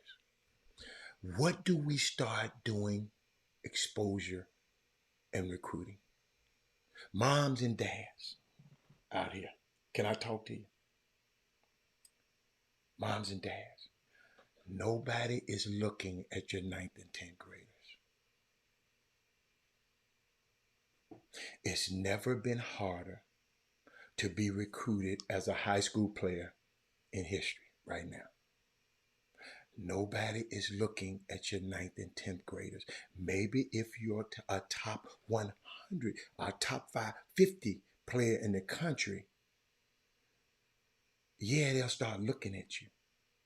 But those offers that you see those guys are getting in the 9th and 10th grade, it's not an offer that they can take. Y'all got to hear this, okay? Me and the coach was talking about this last night. So if you stop worrying about the recruiting and exposure, 9, 8, 11, and I'm really talking to 8th, 9th, and 10th graders. If you stop worrying about recruiting and exposure, let's say you spent, check this out. Let's say you spent a whole off season, 9th, 10th grade, 8th grade, on just maybe shooting. If you just focus on shooting, by the time you're a junior or a senior, when it matters, you're going to be a consistent shooter. See, whether it's finishing or ball handling or defense or competing, whatever it is, spend your time and focus on that when you're that young, instead of worried about recruiting and exposure. If you are good enough as a senior or a junior, no one is going to look back and say, man, how many points you averaged when you was a freshman? How many points you had when you was an 8th grader? Who did you play an AAU team as a freshman, as a sophomore? Nobody cares. We have to shift, ladies and gentlemen, what matters. I told you, somebody didn't switch the price tag on what's valuable. And we got to shift what matters, especially as you're coming up. 8th, 9th, and 10th grade. You got to shift what's matter. You got to get better, man. I've seen too many people. Y'all talk, y'all like Jimmy and them Brad, about who undefeated in the district. But I went and looked at some of these district teams that's in the bottom. They ass can't play. Jimmy, they can't play. I'm watching these teams. You got a team full of brothers on the team. And don't nobody know how to pivot. Don't know how to give it a go. Can't nobody shoot. But but you got a team that's good, that's beating on all them other ones. I'm not giving y'all no credit for going undefeated in no district. I let them do that. I'm not doing it. Because I'm watching the teams that y'all playing against. It's unbelievable. We need to get in the 8th and 9th and 10th. Y'all worry about, man, I played for Dirt. I played for so-and-so. I played for some young fella. Mamas. I've seen kids come through that 8th, 9th grade, 10th grade and can't shoot. And guess what all they said? Well, he can't shoot. He this, but he can't shoot. Ain't nobody taught him how to shoot. But you're taking them around playing all these games all over the damn world. So, mamas and daddies, that's for y'all. Because them y'all kids, don't you let these people tell you what to do with your babies. What's up, Jimmy? Yeah, you Yeah, might there have we muted. go. I had to Okay. unmute. Yeah, now, of course, for starters, uh, I differ on giving them acknowledging the undefeated team, but at the I mean, same that's time, you. I'm talking about me. undefeated team that doesn't that's you because you were talking about the recruiting, the exposure factor. Undefeated team in the high school sector. Jimmy, I was talking about eighth and ninth graders. Yeah, That's and what ninth. I'm talking about, the recruiting. I wasn't talking about these dudes. I've said eighth and ninth grade. You got Now them I'll just look at the eighth and teams. ninth grade. I'm saying you mentioned some of the teams in a district, Yeah. and that district that Mhm. Clements went undefeated 30-0. Clements, Fort Bend Clements High School. Um, that district that they're in is is amongst the top 5 most toughest districts in the whole state of Texas. Why you call it in the whole state of Texas? Because Why? because a team like Hightower who didn't make the playoffs in that district, Tata is not that good, Jimmy. but if Hightower was in most other districts in the state, they would have been a 4th seed. They would have been a 3rd seed. That's what I'm in most other districts in the state. So understand that's the hand that they're dealt with. I Now, understand the hand that they now, dealt with. now a dealer would be your high school coach because the high school coach is who primarily makes your schedule at the high school level. Not like college when you have an operations guy or some assistant But coach Jimmy, doing your the schedule. district is your district. Yeah, You got to yes, play your but district teams. yes, you got to play your district, but to go undefeated, they're not just undefeated in district. That's why I say the dealer is the head coach. I The said the people that I ain't applauding people who went undefeated in district because I've seen some of the districts play. That's what I said. well, this team is beyond undefeated in I ain't district. talking about no one team. I'm talking about Because any team. I'm just saying. I'm just okay. Now that can variates different. I'm just talking about particularly a team that is 30-0. That means they went undefeated in the none before district play. But So see, that's why. And so what I I'm getting said at, district. yeah, District. you said undefeated in district, but it implied Mhm. because there's many But it's teams. some more teams undefeated in I district. just Bel said Air many teams. undefeated in district. I just Shadow said Creek many. undefeated in district. It's many teams undefeated in district. That's what I just said. That's Now, why I say I don't give it much value as y'all do. You do. but I I understand just that. don't. Immediately that came to mind. That's why I say it implied because there's one team in particular that's undefeated on the season right now. Now, and I just was saying before you cut me off, the head coach is the dealer who has a great amount of influence or weight on your schedule. That coach from is Van Price at Clements High School. He didn't put that team in the McDonald's Texas Invitational. Well, most teams left there with 2 losses, some with 3 losses, some with 4 losses, and still went undefeated in district play. That he didn't put that team in the Allen Invitational. He didn't put that team in the Whataburger tournament. He put that team and constructed their schedule to let them play mostly against teams. He went down to Region 4, played down there in teams in Austin and Round Rock in tournaments over there, which they had some comp, but he didn't put them against in a gauntlet of Jimmy, non-district I wasn't schedule. even thinking like you. I wouldn't see. You took. You sometimes you just take my narrative and put it as yours. That ain't what I was No, looking at. I extended it from the district to being undefeated on the Yeah, on the I wasn't even talking about then. We was talking about my thing is we got guys in the 8th and 9th and 10th grade that need to develop a lot better. They need to, so by the time they get in, my thing was, if y'all develop, by the time you get to be a junior or senior, you'll be able to do certain things. But I see so much bad basketball in these districts. That's why I don't give too much credit to people going undefeated in district. and guess what? You take them district wins and those people, those teams that know the districts that's being described. We not totally ignore you, but don't try to wave those wins in everybody's face or shove them down people's throat like this what we doing. Listen, first of all, many of you teams, how many teams is undefeated in district that check this out, this exercise right here. Mhm. How many teams that went undefeated in district play in your area that the masses did not think they would go undefeated in district play before the season started? And I'll wait on that. So first of all, the Booker T. Washingtons, the Sealsbys, did you think they was not going to go undefeated? Bel Air, did you think they was not going to go undefeated? You see what I'm getting at? So I didn't think Shadow Creek would go undefeated. I thought that Shadow Creek had a chance if Bryce Jackson would have played it. But he wasn't there. He didn't play, and at the beginning of the season, I felt Dawson would have got him once. So I didn't think Shadow Creek would necessarily go undefeated. Now I'm talking about before you looked at your hand.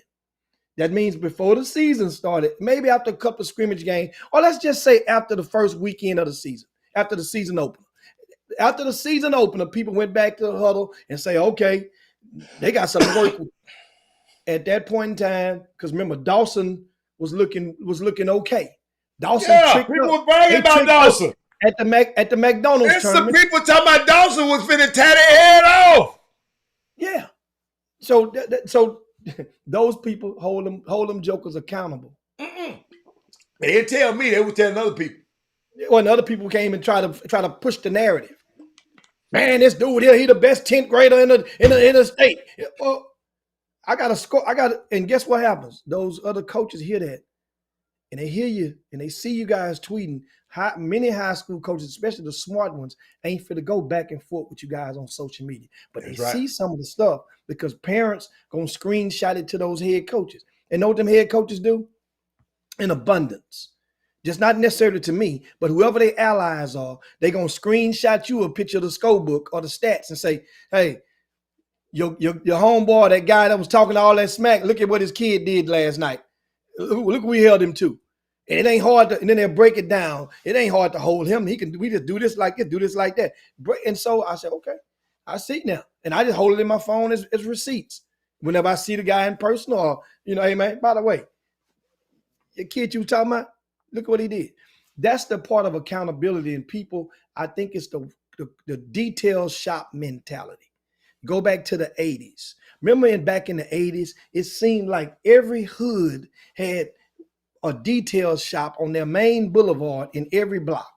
Remember that was guys, guys would go. What's wrong with that? People want to get their cars washed. But why all of a sudden you want a detail shop? Because the other guy got one down the corner. Why you didn't know what should have been happening? The dude down the street should have been having a Armor All shop or butter wax shop, something at the detail shop or So you saying just one? Shop. So you saying you should just have one? What if these people give you some bad service? No. What if this detail shop give you bad service? You still go there? There were multiples. If you go down Homestead, which was our slab, or go down south, go down back in the day, Scott Street, there was multiple ones back during a period of time. And then the police knew most guys had detail shops. They were doing something. So you gave yourself away by what you was doing because you're sitting there all day in front of the detail shop just lounging with everybody's cars shined up. And then that's what's but anyway, that's a whole other topic. But my point is people wanted to be monkey see, monkey do mentality. So that's what leads a lot of grown folk to want, as you mentioned about the traveling, and want to go all of them want to proceed because they want to make themselves, when you invest in something, you try your best to make, I understand you're trying to make your kid happy.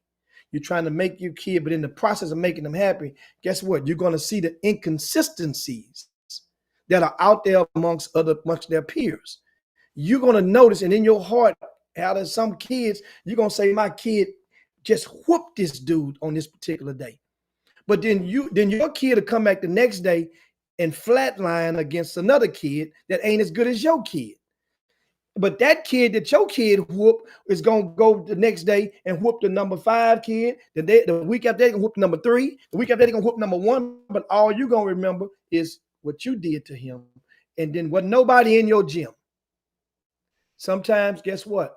It's who's watching and who you playing against. And that's the thing. And everybody has a quest. You want to go to different events. You want to be on the different main courts. You're going to talk all this stuff. But then at the end of the day, if nobody's there to see, it's like the old proverb: if a tree falls in the forest, who hears it? Who hears it? So that's the thing. Is this thing? I was just giving advice in those younger formative years, 8th, 9th grade, and 10th grade. You can't get you can get an offer, but you can't commit to it. So use those years to develop and get better. Cause I'm a basketball guy. I know that, Jim. I never forget when I started my son to playing tennis late. First thing them people say, Rob, you should have started him early. I said, dude, I'm just doing it for exercise. I ain't trying to forget. They say you got to start it early. You got to get him, you got to learn the right stuff early. You got mamas and daddies, eighth grade and ninth grade, they can't be coming in because y'all gonna come this weekend and tell me I got the best 8th grade team and this it. But them kids just right now don't mean because you're the best 8th grader, don't mean you're gonna be the best 12th graders, mamas and daddies. I'm just telling you. So you better start then. If you identify your kid as being pretty good at certain things, if his ass can't shoot, you got time to get him somebody that can teach him how to shoot. If he can't handle the ball, you got time to get somebody. That's the point. That's the crust of what I was talking about. I don't care about no district championship. I'm talking about the development of these young players. It's important to me because I love this game so much. I sit and go all these college games. I probably see more college games live than anybody, other than the other guys who doing this stuff. So I'm watching these guys. I'm watching. The reason they're not in those other universities, they had to come back to the SWAC because it's certain thing they were missing. Mamas and daddies, there's certain things they were missing. So their SWAC was there. They had to come back in the SWAC because either the thinking one right, it's just something they were missing. But if we teach them in the 7th and 6th grade instead of taking them around the country and the ass can't make they just athletic and more athletic than everybody, that don't mean they're good. Like somebody was telling me one day, Robert, but he was good in the 9th grade. But he terrible in the 10th grade. So what happened? And who said he was good in the 9th grade? Who are the 9th grade people that say he was good? See, that's what I'm seeing a lot, Jimmy. And I ain't going to tell you no lie. That part right there just gets on my nerve. That's all. So got him ranked high. And I always ask them, by whom? Well, man, if you start asking people by whom, it will shock you some of the sources that people will cite that people are ranked by. They have fictitious ranking or exposure or I don't want to say sites, but social media handles out there that are fictitious. And they can put out, and I think one of them put out rankings. That's why I always ask, by whom? By whom? And I say, well, help. And then, okay, when the last time have you met him? Do you know what that is? And I don't never give up I don't pull the veil over the fictitious sites, because guess what? Some people deserve to be tricked if they want to do. But my point is, in this business, and the basketball has become youth amateur basketball has long ago become a business on all sides of the square, especially with the name, image, likeness. So it's a business for the kids. It's a business for the developmental trainers. It's a business for the colleges, obviously, and it's a business for the event operators. And then you have, it's really an octagon now, or a hectagon. You got the videographers. You got recruiting services. Hell, in some cases, in fashion scouting services.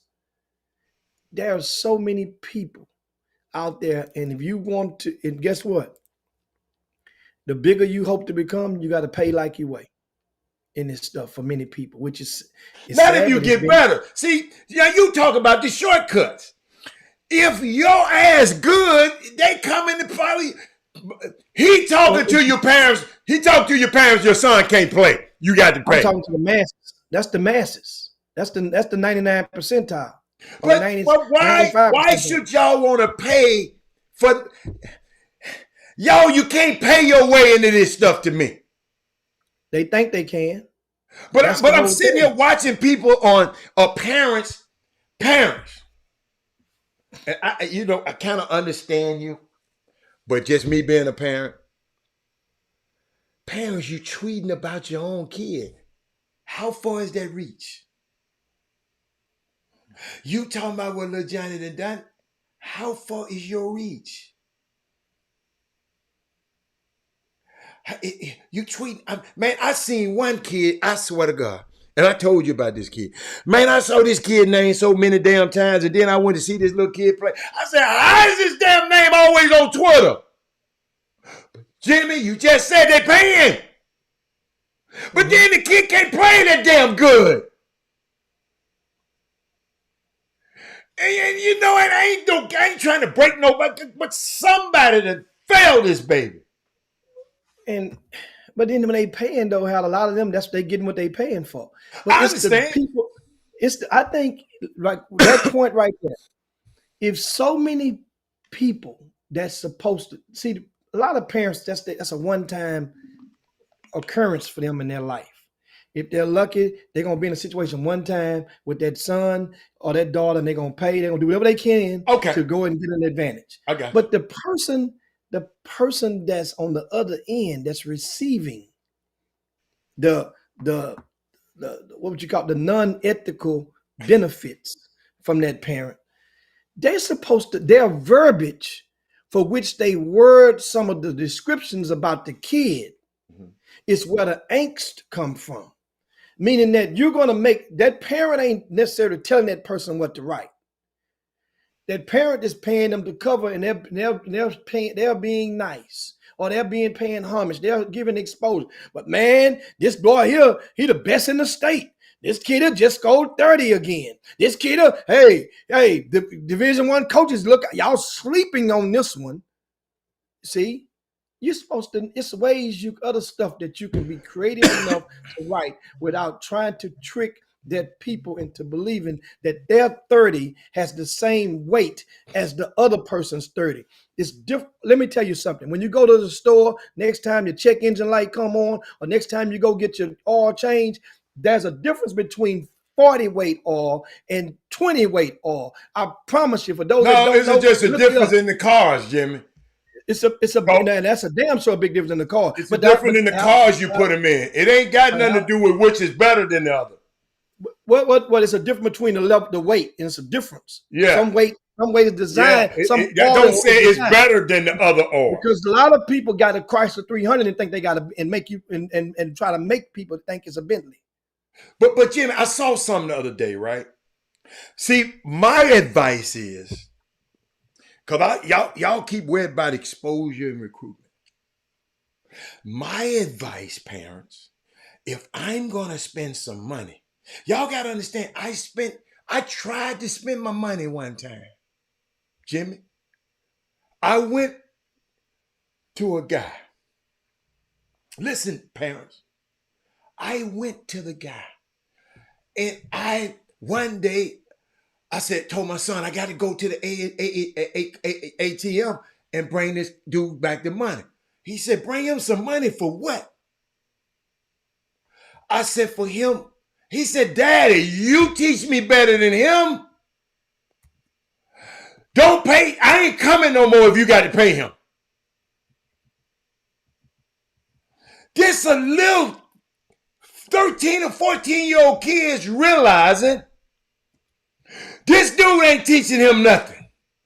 And mamas and daddies, y'all got, and it's by trial and error. Y'all got Chop Shop Htx at gmail.com. If y'all paying these dues and your son ain't getting no better, then get rid of his ass. After 6 months, some should be better in this game, mamas. Because you teach them, you introduce a drill and you drill the thing. In 6 months, you can see the fruits of it if the kid constantly works on it. But mamas, you ain't got. So if his ass ain't good enough, don't pay these other guys for the shortcuts. Stop that right now. That exposure and recruiting stuff, don't pay for that. If you're in the 8th and 9th and 10th grade, don't pay for that. Don't pay for it. I ain't trying to stop nobody's hustle. But mamas and daddies, you're going backwards. Let's pay to get him better. Let's get the proper people and not the people who talking about, I train an NBA player. And blah, blah, blah, blah. I ain't talking about them. Y'all just better, man, y'all been ignorant. I told y'all. Martin Luther King, one of my favorite sayings, he said the two most dangerous things in the world is sincere ignorance and conscientious stupidity. See, some of y'all are sincerely ignorant to it and don't know. That's why I'm giving you this information. But now you can't become conscientious stupidity about it. I'm teaching y'all and y'all learning and y'all constantly going and getting these clowns your money. Then that's on you. But the 8th, 9th, and 10th grade, they can't go to college yet. College ain't really think about it unless they're in the top 100 in the nation, in the top 50 in the nation. So all I'm telling you right now, teach them kids, somebody got to teach them people how to play in the 7th and 8th grade. Because all this terrible ass basketball, and like I was saying, Jimmy, that when you came in, and I'm seeing these districts, dudes ain't winning a game in the damn district. And you playing this game. So see, now I learned some of y'all just playing for fun. Y'all ain't trying to get no college scholarship. So I respect that. I respect that. That's why I don't give too much credit to the person who go undefeated in these districts. Because they got a bunch of kids that don't even care. They just on there because I look cool. I got a uniform for the girls. So we plan, that's what we're going against. But if you really serious, this is a great, great, great, great game that took me and my son all over the world. It's a great game. And he was a little shorty. But he got to be able to shoot. He got to be able to dribble. He got to be able to defend. He got to be able to rebound. He got to do, if he can't do all of that, then guess what? Make sure that flute in his hand. Make sure he got something that he good. Make sure he's a good smart guy or whatever. Because it's some great. You don't have to play sports. I love sports because it's great and it teach teamwork. But we ain't, Jimmy. We got to get better, man. I'm Jimmy going in this SWAC and watching all these games and watching these guys, and I keep looking because my job is to research the guys. And Jimmy, every one of these guys that went to 3 other places before they make it to the SWAC. Now, see, and it ain't just started. It ain't just started. No, it ain't just started. It's been going on a long time. And in many cases, there are some cases sporadically, but in many cases, those guys wasn't good enough, or wasn't getting the burn that they thought they were going to get at the previous school. In many cases, now don't get it twisted. There are some guys. Remember, like PJ, who's at Texas Southern. He started as a freshman. Then as the sophomore season, his minutes were decreased at Hartford. I think that's where he was at. Hartford, yeah. And then, so guess what? It was like, man, I'm bouncing. So it wasn't like you had lost your job, technically had been demoted. So that means don't get it twisted. You met the mark as a freshman, but somehow, some way, you got out of favor. He ain't the first and ain't the last. You're right. Most of those kids, that's one of my pet peeves. When I hear people when they're talking about recruiting and they're talking about kids, it's like, well, man, if he can't go and play there, you know what? We might just go to the SWAC, go to Prairie View. I'm like, that's the last place you'll think your kid can go play it is at Prairie View or TSU. Your 18-year-old is not likely to go and touch the court with those 22-year-olds. Got to be good. unless you have been special in high school. Special in high school. And Jimmy, you don't have to be special in high. You don't have to be special when you get on that college campus. Because guess what? They don't care about what you did in high school. When what's the little kid who hit the points? Ashton Simmons last night. Whatever college you going to, you better step in that night. When you step off that plane and y'all playing in that gym, you better find out who everybody playing your position, and you go straight at his ass and bust it that night. Because if he busts you, he gonna have you. He gonna have you for the rest of the life. You got to keep. And Jimmy, I've seen it. I've seen it happen. It's freshmen can play. Damon started by playing 2 of them in ACC. Cause them old ass men he done got from 3 different things. They ain't playing right. They ain't listening. And one of them is from this area. Got in the portal. Thought, I'm going over here. And you didn't realize it gets real. This from a guy, you finally got a coach that played in the league. Just got real. Got real. A coach that played in the league that don't need necessarily the money, don't need that job to maintain a living throughout beyond the time. So when you get one of them, then you get to see the real. The other guys played you to keep you to try. They would understand. A lot of freshmen touch the court because a lot of coaches in college are scrambling and they're trying to get the attention of their upperclassmen, or it just ain't working out. They're losing. Man, hell, I might well lose keeping these freshmen happy because they're gonna leave. Right. Absolutely. So I gotta play at least one of these dudes. Mm-hmm. After all, you're the one who recruited them. You're the college coach. You're the one who deemed and thought they were good enough. You're the one who offered them sent them the letter of intent to sign. So if you don't play none of them, and they thought, now understand, that's combined with the fact that they thought they were going to play. That's the key. Mm-hmm. For what I mean is, for those that might be confused, look over at University of Houston. Most freshmen that come to University of Houston are already have already been implied and understand that there's a chance that I might not even play. Unless your name is Joris Walker. Because he played. He went straight to the NBA. And that's what I'm saying. You got to be special. That's back in the trap. I'm talking about the Kevin Sampson era. I wasn't even going back to George Walker. No. Joris Walker. Kevin Sampson just last year. George, you're talking about the kid from Florida last year. I thought you were talking about George Walker from Elkins. Joris, no, hell no. He was the U of H 20 years ago. Joris. Yeah. In Indiana right now, sitting on that bench. Guess what? Understand, unless you're special. Special. He was already anointed and being special. He didn't come here to sit on the bench. Some people, and they knew they were going to play him. Yeah.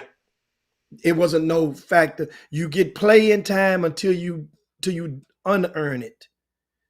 In many cases, some people get minutes until you fumble those minutes off, and then your minutes will shrink. Remember, JoJo Tugler didn't play in the beginning.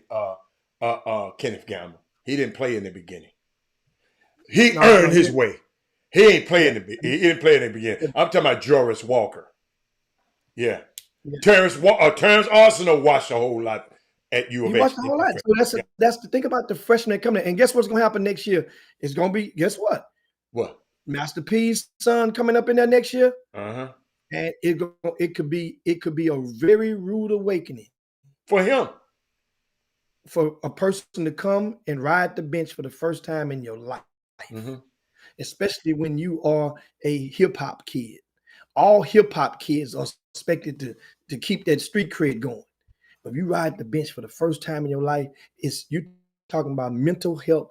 It's going to entwine. But Jimmy, if you prepare the kid for that, you ain't got to worry about no mental health shit. People you can't start everywhere. So that means the expectations would be on the flip side of reality. Parents, kids, listen to me. Can't but 5 people start at a time. I'm going to give you a number. Chris Walker gave it to you. I'm going to write the number down for you in a minute. the number 8. When you go to college, when you look at this box score, hey, but 8 of y'all ass will play. You a freshman, you think because you ain't playing? Dude, your ass, I don't care who you are. It's a great time. So ain't no use you getting mentally, having mental health problems. It's a chance, young fella. I'm telling you right now. I'm looking at you in camera 1. It's a chance your ass might not start. I don't care if you're a McDonald All-American.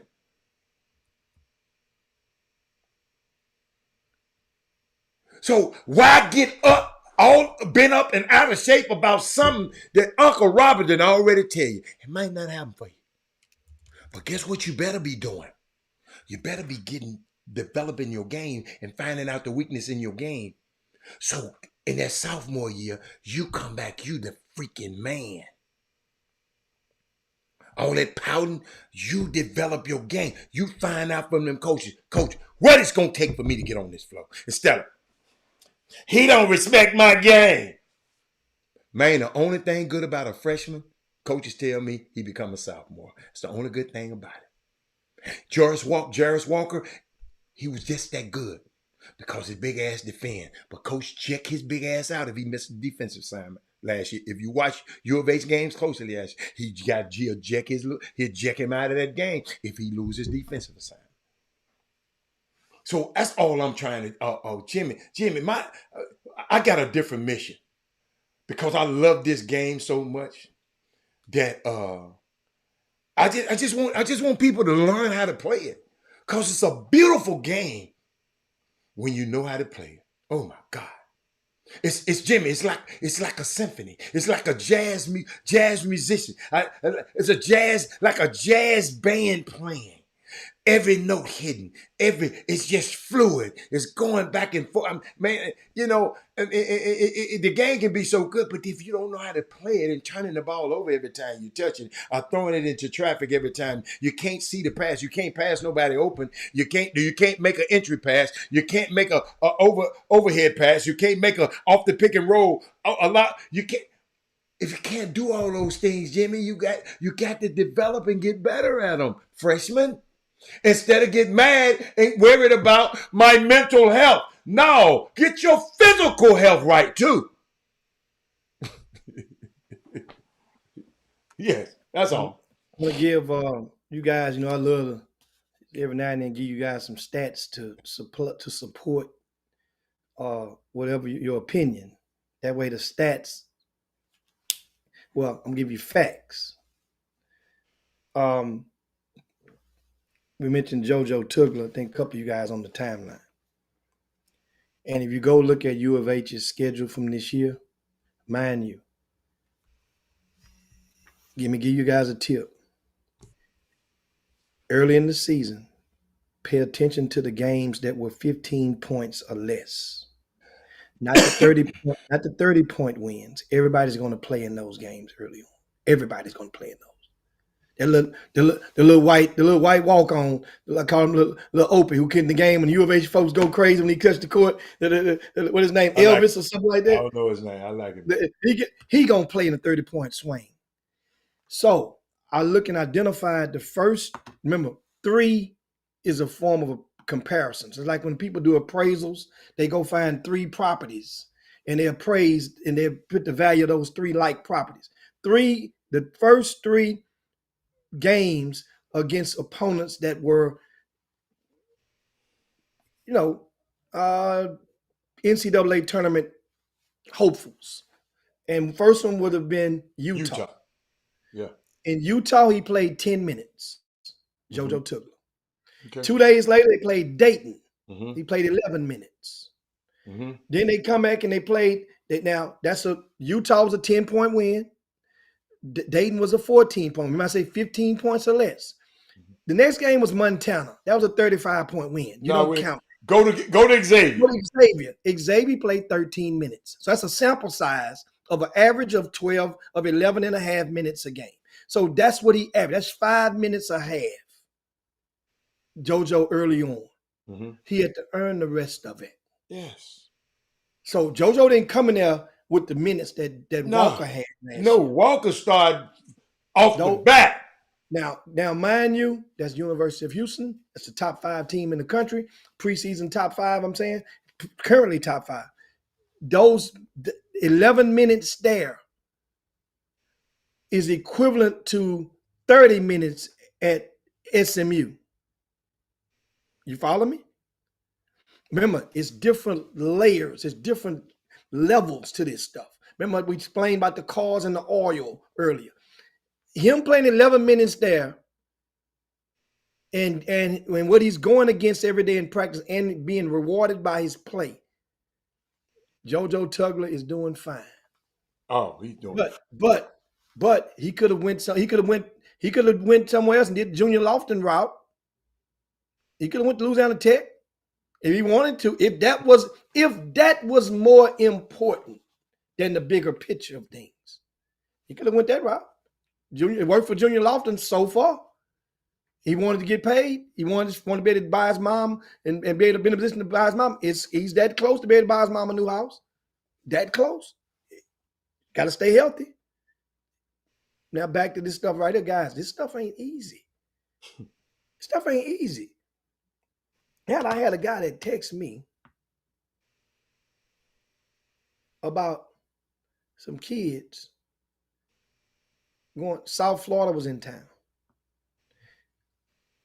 Amir Abdul Rahim, the head coach, they were picked to come in last in that conference. And they've been kicking ass all season, pretty much. South Florida. They came and played Rice last week.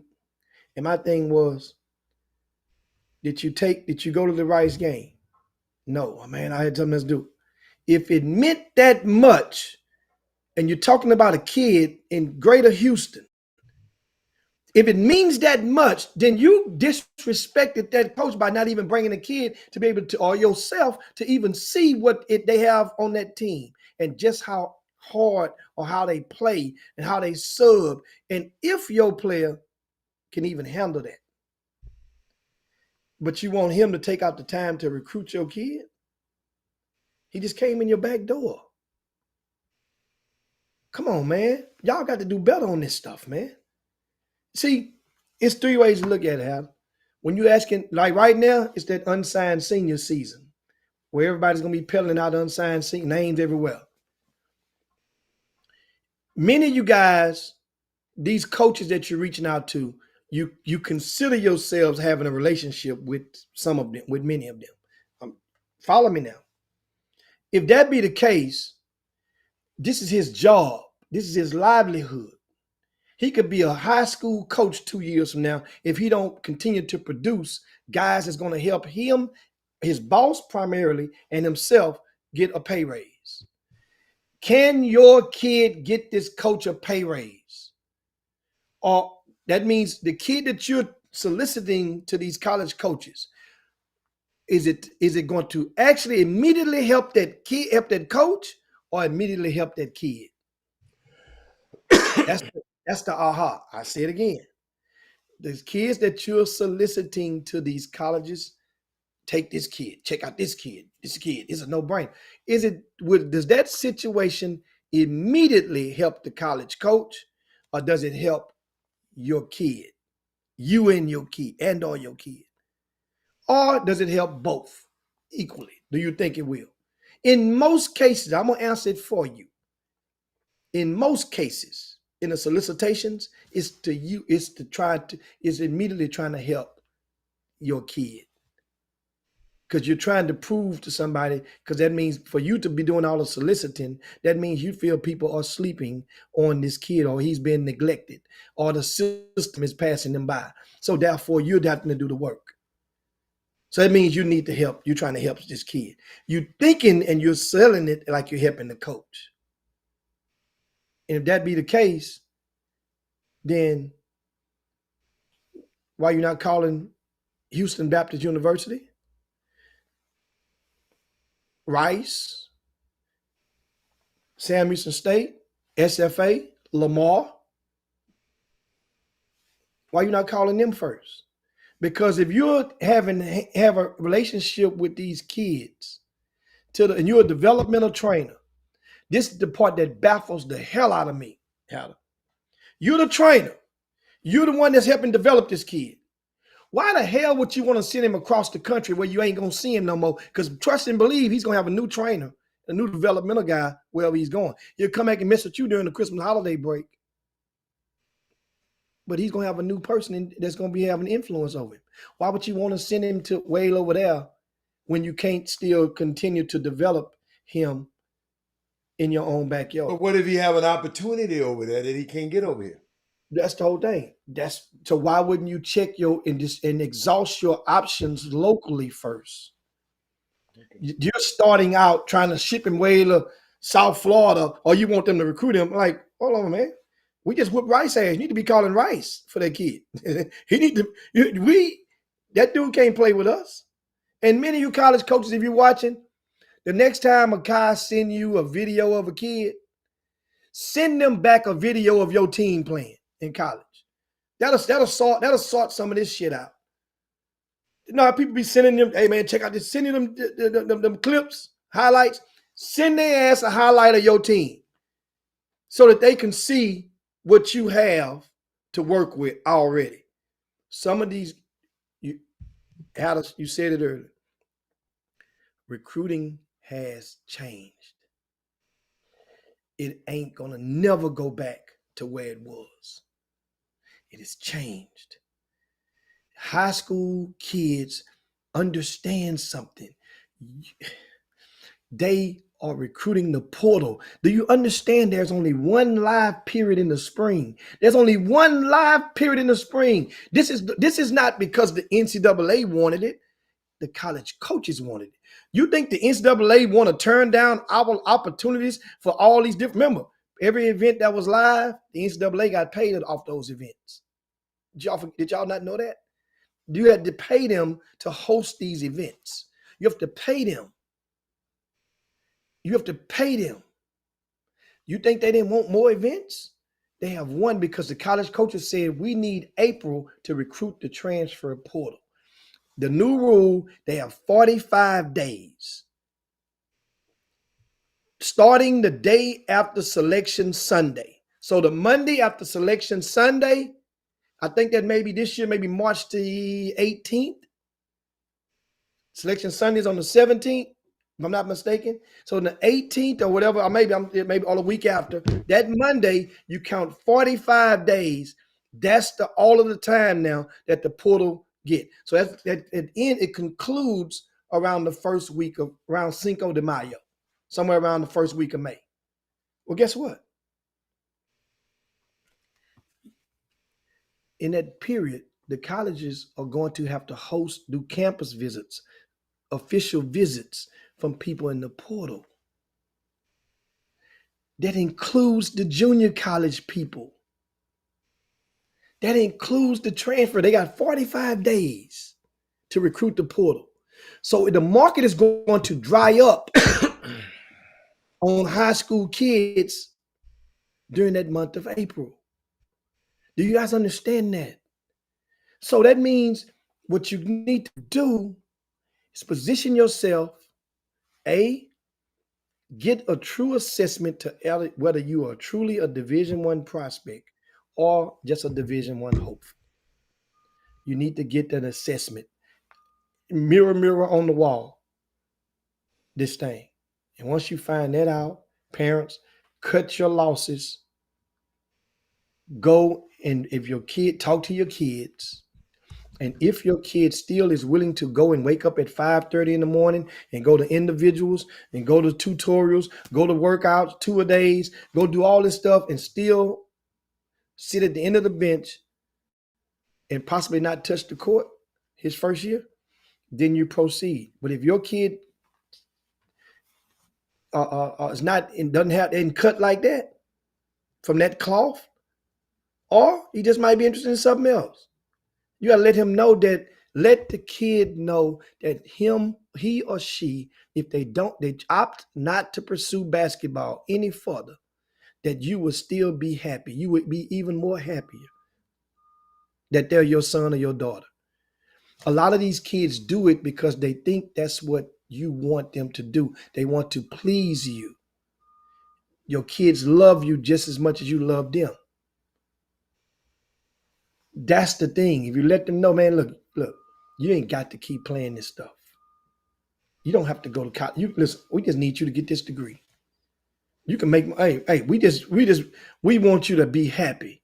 You don't have to do it. But don't waste your time or our time any further. And that's the thing on this stuff. You got to have a conversation. They're 18 years old. They can far understand more than what they can tote more than what you think they can. In many of these young people, I promise you.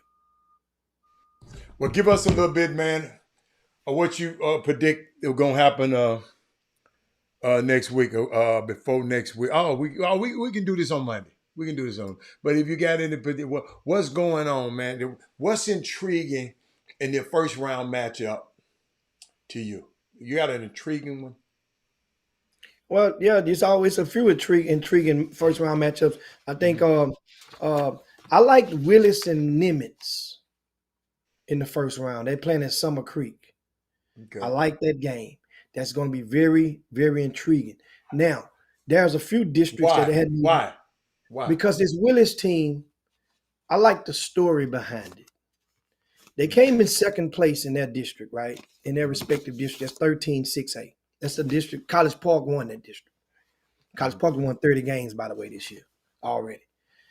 Willis is the coach, guys, that made headlines after a couple of the players. Oh, that's the dude who got whooped. I mean, yeah. The player put their hand on that coach's ass right now. They call it in the word back in the days. They got a word. He got clicked on. The coach got clicked on by a couple of players and relatives after a game earlier this season. He lost two starters, one starter and another player that was a key player in the rotation, a sophomore. Yet they still proceeded to go and come in second place. Okay. I like that story. I like this that. kid, this head coach, man. I like Coach Carter, man. He held it together, and they're getting it in. Now, this Nimitz team, they lost a couple of key players to Legacy, the School of Sports Science.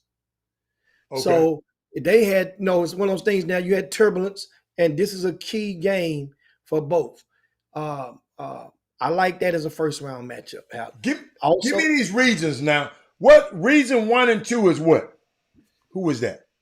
Region 1 is what El Paso and DFW. Okay. So region North 3 and Texas. 4 is us. Well, I'm sorry. Region 3. Region 2, I just gave you region 1. Region 2 is DFW and Greater Houston with a splash. With a splash of East Texas combined. Okay. Region 3 is Greater Houston by itself. Okay. Pretty much. And region 4 is the South. It's ASAC. Okay. Austin, San Antonio, Killeen on down to the Brownsville and encompassing Laredo as well. So that's region 4. And is broken down population wise. And which, that's how you get your regions. But also, don't get it twisted now. There's some 4 seeds that's going to go against some 1 seeds. That's the first thing I look at. What 4 seeds have a chance? Well, everybody think they have. Everybody has a chance. Put it like this: what are the 1 seeds who better look out? Who better not come in there slipping? Okay. And I'm gonna tell you one. South Houston. They ain't no 1 seed. Yeah, they tied for first. Oh, okay. Yeah, they tied for first. They won the flip as the 1 seed. So they won the flip. Okay. Yeah, they won. Or they agreed or whatever, but they the one in Pasadena Murder too. They both tied for first. Okay. Pasadena Murder didn't come in second. They're co-district champs. Okay. They're just the 2nd seed. Now they have to play Seed King. Let me tell you something. Seed King is the best 4th seed in the state. They had a better fourth seed. So why is the record so not so hot? Well, they played a brutal schedule. But their district, but so let's say if they lost the 2 games each of the guys in front of them. Evidently, they must have lost to somebody behind their ass too. Okay, it's on you. Your resume is who you've beaten. That means what you're doing is, if I name you some of these teams that they beat, then what that would do, Hatter, is tell you basically. No, I'm talking about district wise. Well, the district. Well, I'm talking about the whole body of work, because in the season, let you know that. But I'm talking about you being a. They beat. Okay, I see what you're saying. They beat Beaumont United. So that means if their best swing can knock Beaumont United out with C. King, that means they got a pretty good punch, right? They also beat this year. They beat Booker T. Washington. They also beat DeSoto. They also beat St. Mark's, who made it to the championship and lost to Episcopal in the championship last week of the SBC championship state championship. They also beat C. King. I'm talking about. They also beat Dickinson. They also beat who am I missing? Those are just some of the big wins they got this year. So that means if their punch is good enough to knock those guys out, and many of those are district champions I just named, many of those, or would be district champions in any other district. Take Beaumont United out of the equation, they'll be district champs in most other districts in the area or in the state. Then this C. King team is just that good of a 4 seed. There's no 4 seed out there that can probably boast the wins and put their resume on the side of them as to who all they defeated this year. That's what I'm saying, Adam.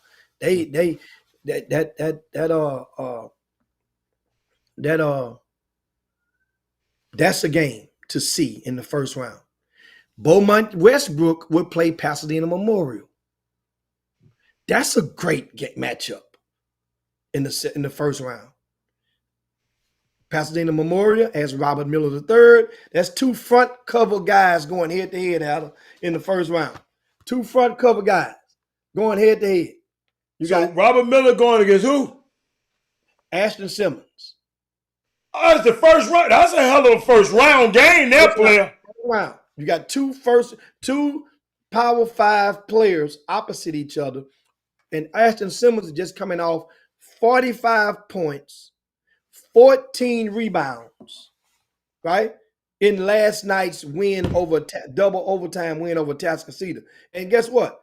I got something better than that. Check this stat line out.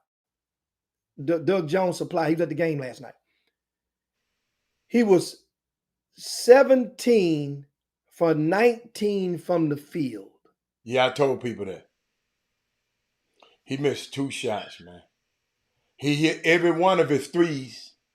He missed a few more free throws than he did shot attempts. He was 7 for 12 from the free throw line.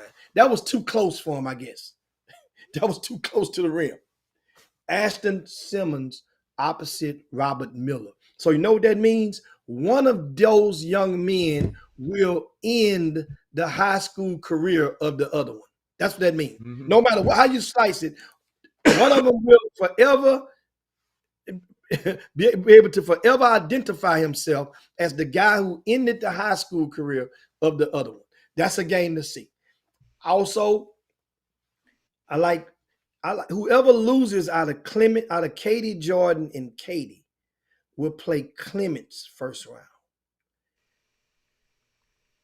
That's not an easy task. Whoever loses that game. Both of those are scary matchups for Clements. But Clements been there, done that before. Here's the way I look at it. Clements done played teams like Katie Jordan and Katie. But Katie ain't played many teams like Clements. So that's the way I look at it. That's a good matchup for the first round. So Katie and Jordan play tonight. Who gonna win out? I mean Saturday. Who gonna win out? They play Friday. They play Friday. Who gonna win out? I'm rocking with Katie Jordan on that one. I think Katie Jordan, they had some turbulence early midway through district, and I really firmly believe that they've probably gotten over that hump. You know, some people, you know, you're wrestling with your identity. Who don't know who gets the ball if you need a bucket. And as soon as many teams can identify that person or the persons, that without a doubt, this is going to be our first option. We're going to try to get this guy to rock. And if the coach draw the play up, we're going to this guy, and the rest of the team won't be pissed off. Think what I'm saying. Mm-hmm. If the coach draw the play up, and everybody can live with it, if that guy missed that shot, not he should have gave it to my son. I think that Katie Jordan has overcome that point, that part of what they were wrestling with. I think this team is scary enough to go 3 rounds deep, easy. And they bring everybody back except for 2 players on that whole rotation. That's a good matchup, Ada, as well. Other than that, those that's enough to keep you going right there. Why Walter Yates talking about Clemens is a soft 30-0 with that schedule? I mentioned the schedule earlier, but guess what? Hold on. But they still won the game. Exactly. Okay. I'm going to give him a point in college basketball. This happened a few years back. When Scott Drew was at Baylor, one year he scheduled about 5 HBCUs. And he made that schedule because he was trying to do something and get and pile up them W's. And then that way, going into conference play, if you did flatline or go even in conference, you still have a winning record. The coach made that schedule for Clemens. Guess what? It worked out for him. How did it work out for him? Because the self-esteem of the program right now is at an epic. Yeah, I went to Clemens games early in the non-conference when they won the tournament out there in Clear Creek ISD. You have to realize you got parents that back in December were doubting the head coach. Man, hell yeah, I know some of them. So my thing was, man, what are y'all talking about? Y'all just won this tournament. Man, you should have did that right there. Y'all, then you keep winning and you keep complaining and you keep winning and you keep complaining. Man, listen, just buy in. The kids, you know how happy some of these kids are after wins if they think they've made you happy. If you complaining and they hearing your conversations of complaining and critiqueness on a daily basis about the head coach, then that kid is going to probably take your view and your opinions and match them as his own. That's where problems come. Stop letting these kids into your grown folk conversation. I'm not telling you what to do and how to think, but I'm letting you know as a parent, as a grown folk, as a person of influence, stop talking grown folk business around these kids. They can't help it, man. They damn sure don't talk kid business around grown folk. Sure don't. They ain't telling you about all the freaking they want to do and all this right here. And I don't be saying that, man. I don't be saying that. But now I got a question. I got a question though. That game last night, that heavily contested game last night against Beaumont, Westbrook, and Atascocita, will that game affect either one of them any way going into the playoff, good or bad? Against Beaumont, Westbrook, I think Atascocita needed it. It was a wake-up call, so it's going to help them in that facet. Jimmy, I got something for y'all. Hold on. I want you to expound on that, but I want you. Texas Southern versus Grambling. Watch this. All children 17 and under with their parent is complimentary admission for the kids. The parents got to pay, but no kids got to pay. Tell them the time of the game. A game on 3 o'clock on Saturday. 3 o'clock the girls, 5 o'clock the men. 5 o'clock. 3 o'clock the girls, 5 o'clock the men. 3 o'clock the girls. Listen to y'all. on that game on Saturday, mama, you can pay and bring all the 17 and under kids with you. All right? At the Don't H&P say arena. Robert Hatter ain't never vouched for y'all on here. I've been talking to Kevin Granger, to Kevin Allen, and them guys said, Robert Hatter, you wanted it, I got it. They just sent me the text. That's an awesome thing, and of course, when they play Southern on that Monday. Yes. Don't forget also this weekend you have the Travis Scott is hosting the Cactus Jack baseball showcase on. Does it start? Damn, it started today. I think, haven't right? kept up with it this year like I did. Yeah, they have a celebrity game, maybe tomorrow. Celebrity game takes place, and then of course they're going to weekend of action, and the games are all televised on the Space City Home Network. So each of these are baseball games at Minute Maid Park.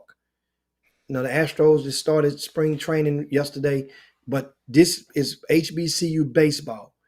And I encourage you to take, if you can, if you're able to, take some of the youngsters there. They're going to have a college fair, which they have booths set up where kids can go there and they can actually get the intel they need to register for college and get steps they need and get introduced to some of the HBCU culture. Take some young people over there. That's the Cactus Jack Baseball Classic, which features Prairie View, Texas Southern, and about 5 to 7, a few other SWAC member schools playing 3 days of baseball. So that's Doug something. said the college game started tomorrow. A celebrity game is the game is tomorrow. Okay, yeah, tonight. so that's tomorrow. So that's it, guys. And also don't forget, you want to get your high school playoff brackets, go over to rcssports.com, and we have brackets updated for and they'll be continue to be populated as throughout the rest of the day. And remember, they have a lot of play-in games taking place on Friday. We will have that list posted on there for you guys before the day is up. There's a lot of teams that are tied. I don't think I've ever seen this many ties taken that there are in this area from at the end of district play. There's at least 11 different districts with ties, and many of those are playing games for some schools. I mean, if you lose, you are done. Don't forget to check me out. Of course, you got Hat on the radio, the KTSU, during the broadcast of TSU Saturday afternoon, and of course both games, the women and the men, and Monday evening as well. Now, you guys can check me out. I'm on that same Space City Sports Network. That's the channel that Houston Rockets come on. So I'm on today, 5 p.m. You can catch me on there. I'm on Saturday at 10 p.m. on CW39. That's channel 39, the local channel, local independent channel in Houston. And you guys think about it. You catch Hatter on the radio Saturday and Monday. Catch me on the TV, on the screen, Thursday and Saturday. And make sure you spread the word. Tell a friend. Download the KTSU app. Get some of that. These are big games for TSU. Huge games for TSU this week. Yeah, huge game. But, Jimmy, I want to remind the parents. I want you to tell your friends. I want you to just get this and play around with it. On Saturday, the girls' game is at 3. The men's game is at 5. All children 17 and under with a parent. Complimentary admission for them kids. Parents got to pay, but the kids get in free. Do y'all? I want y'all to get on your text. Y'all text every damn thing else. Y'all text, tag, and tell somebody this. Don't let nobody. These kids need to be at these games, especially if they play basketball, especially if they love basketball. Parents got to be with the kids. The kid can't come by itself. All right? So don't be sending no kids up there by themselves 1700. The parents got to be accompanied with the kids. All right? So I'm just y'all. I'm giving it to you. Hey, we always want some complimentary. I'm giving it to you. You complimentarily can be there. But I can't wait, and I want to meet all the kids. Whoever brings some kids, bring them down there. I want to see them. All right. So tell a friend, tell another thing. Matter of fact, I'm gonna post it on my social media. Because I just want, man, y'all need to be in there. You ain't doing nothing else. Brain, it ain't no day.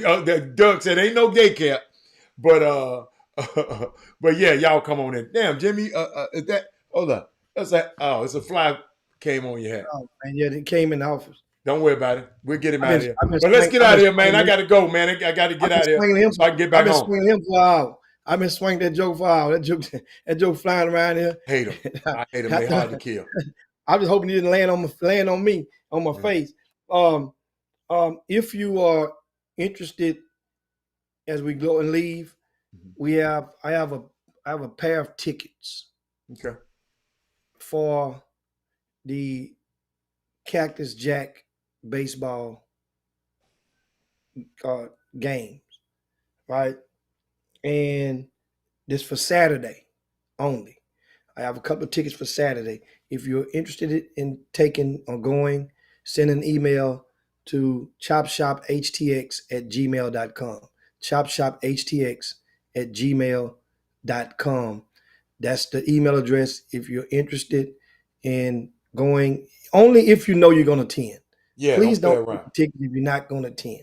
Right. If you're convinced that you will go, then send an email, and the first one that send the email, then has 2 passes for Saturday, Minute Maid Park to the Cactus Jack. Remember, also that Saturday, I think they have that's the Scarface and Bun B. I think they're having a party up top while the game is going on. Oh. I think Saturday, huh?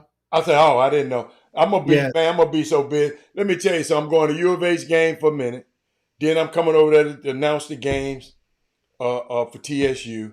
So I'm gonna be tired. I'm gonna be ready to get there. I ain't gonna Cactus. I won't be able to mess with you on Saturday. I'll catch you another day. Yeah. Yeah, but don't forget now. I'm running on fumes right now.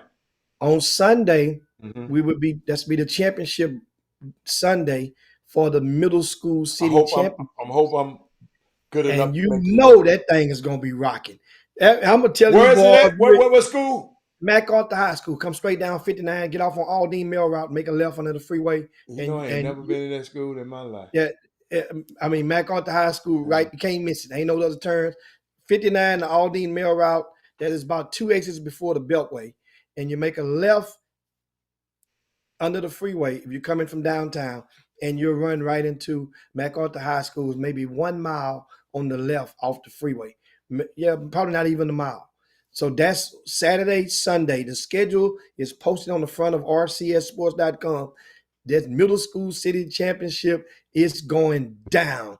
I'm talking about, man, I'm so hype on that thing. I just got to get my back right out. I had to put ice pack. Maybe I'll get in there and talk to some of them parents. When I see when the kid can't play, let me tell you something. His ass need to be. Maybe I'll come in. Maybe I might come talk to the parents.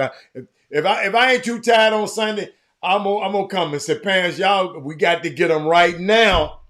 So Dinah Dale Jr. See, don't be thinking they done made it right now. I play for so and so. I play for Team Junebug. I play for we got to get him ready for this 11th and 12th grade, because that's John Lucas. I never forget John Lucas told me. He said, Rob, don't worry about if your son the best 9th grader.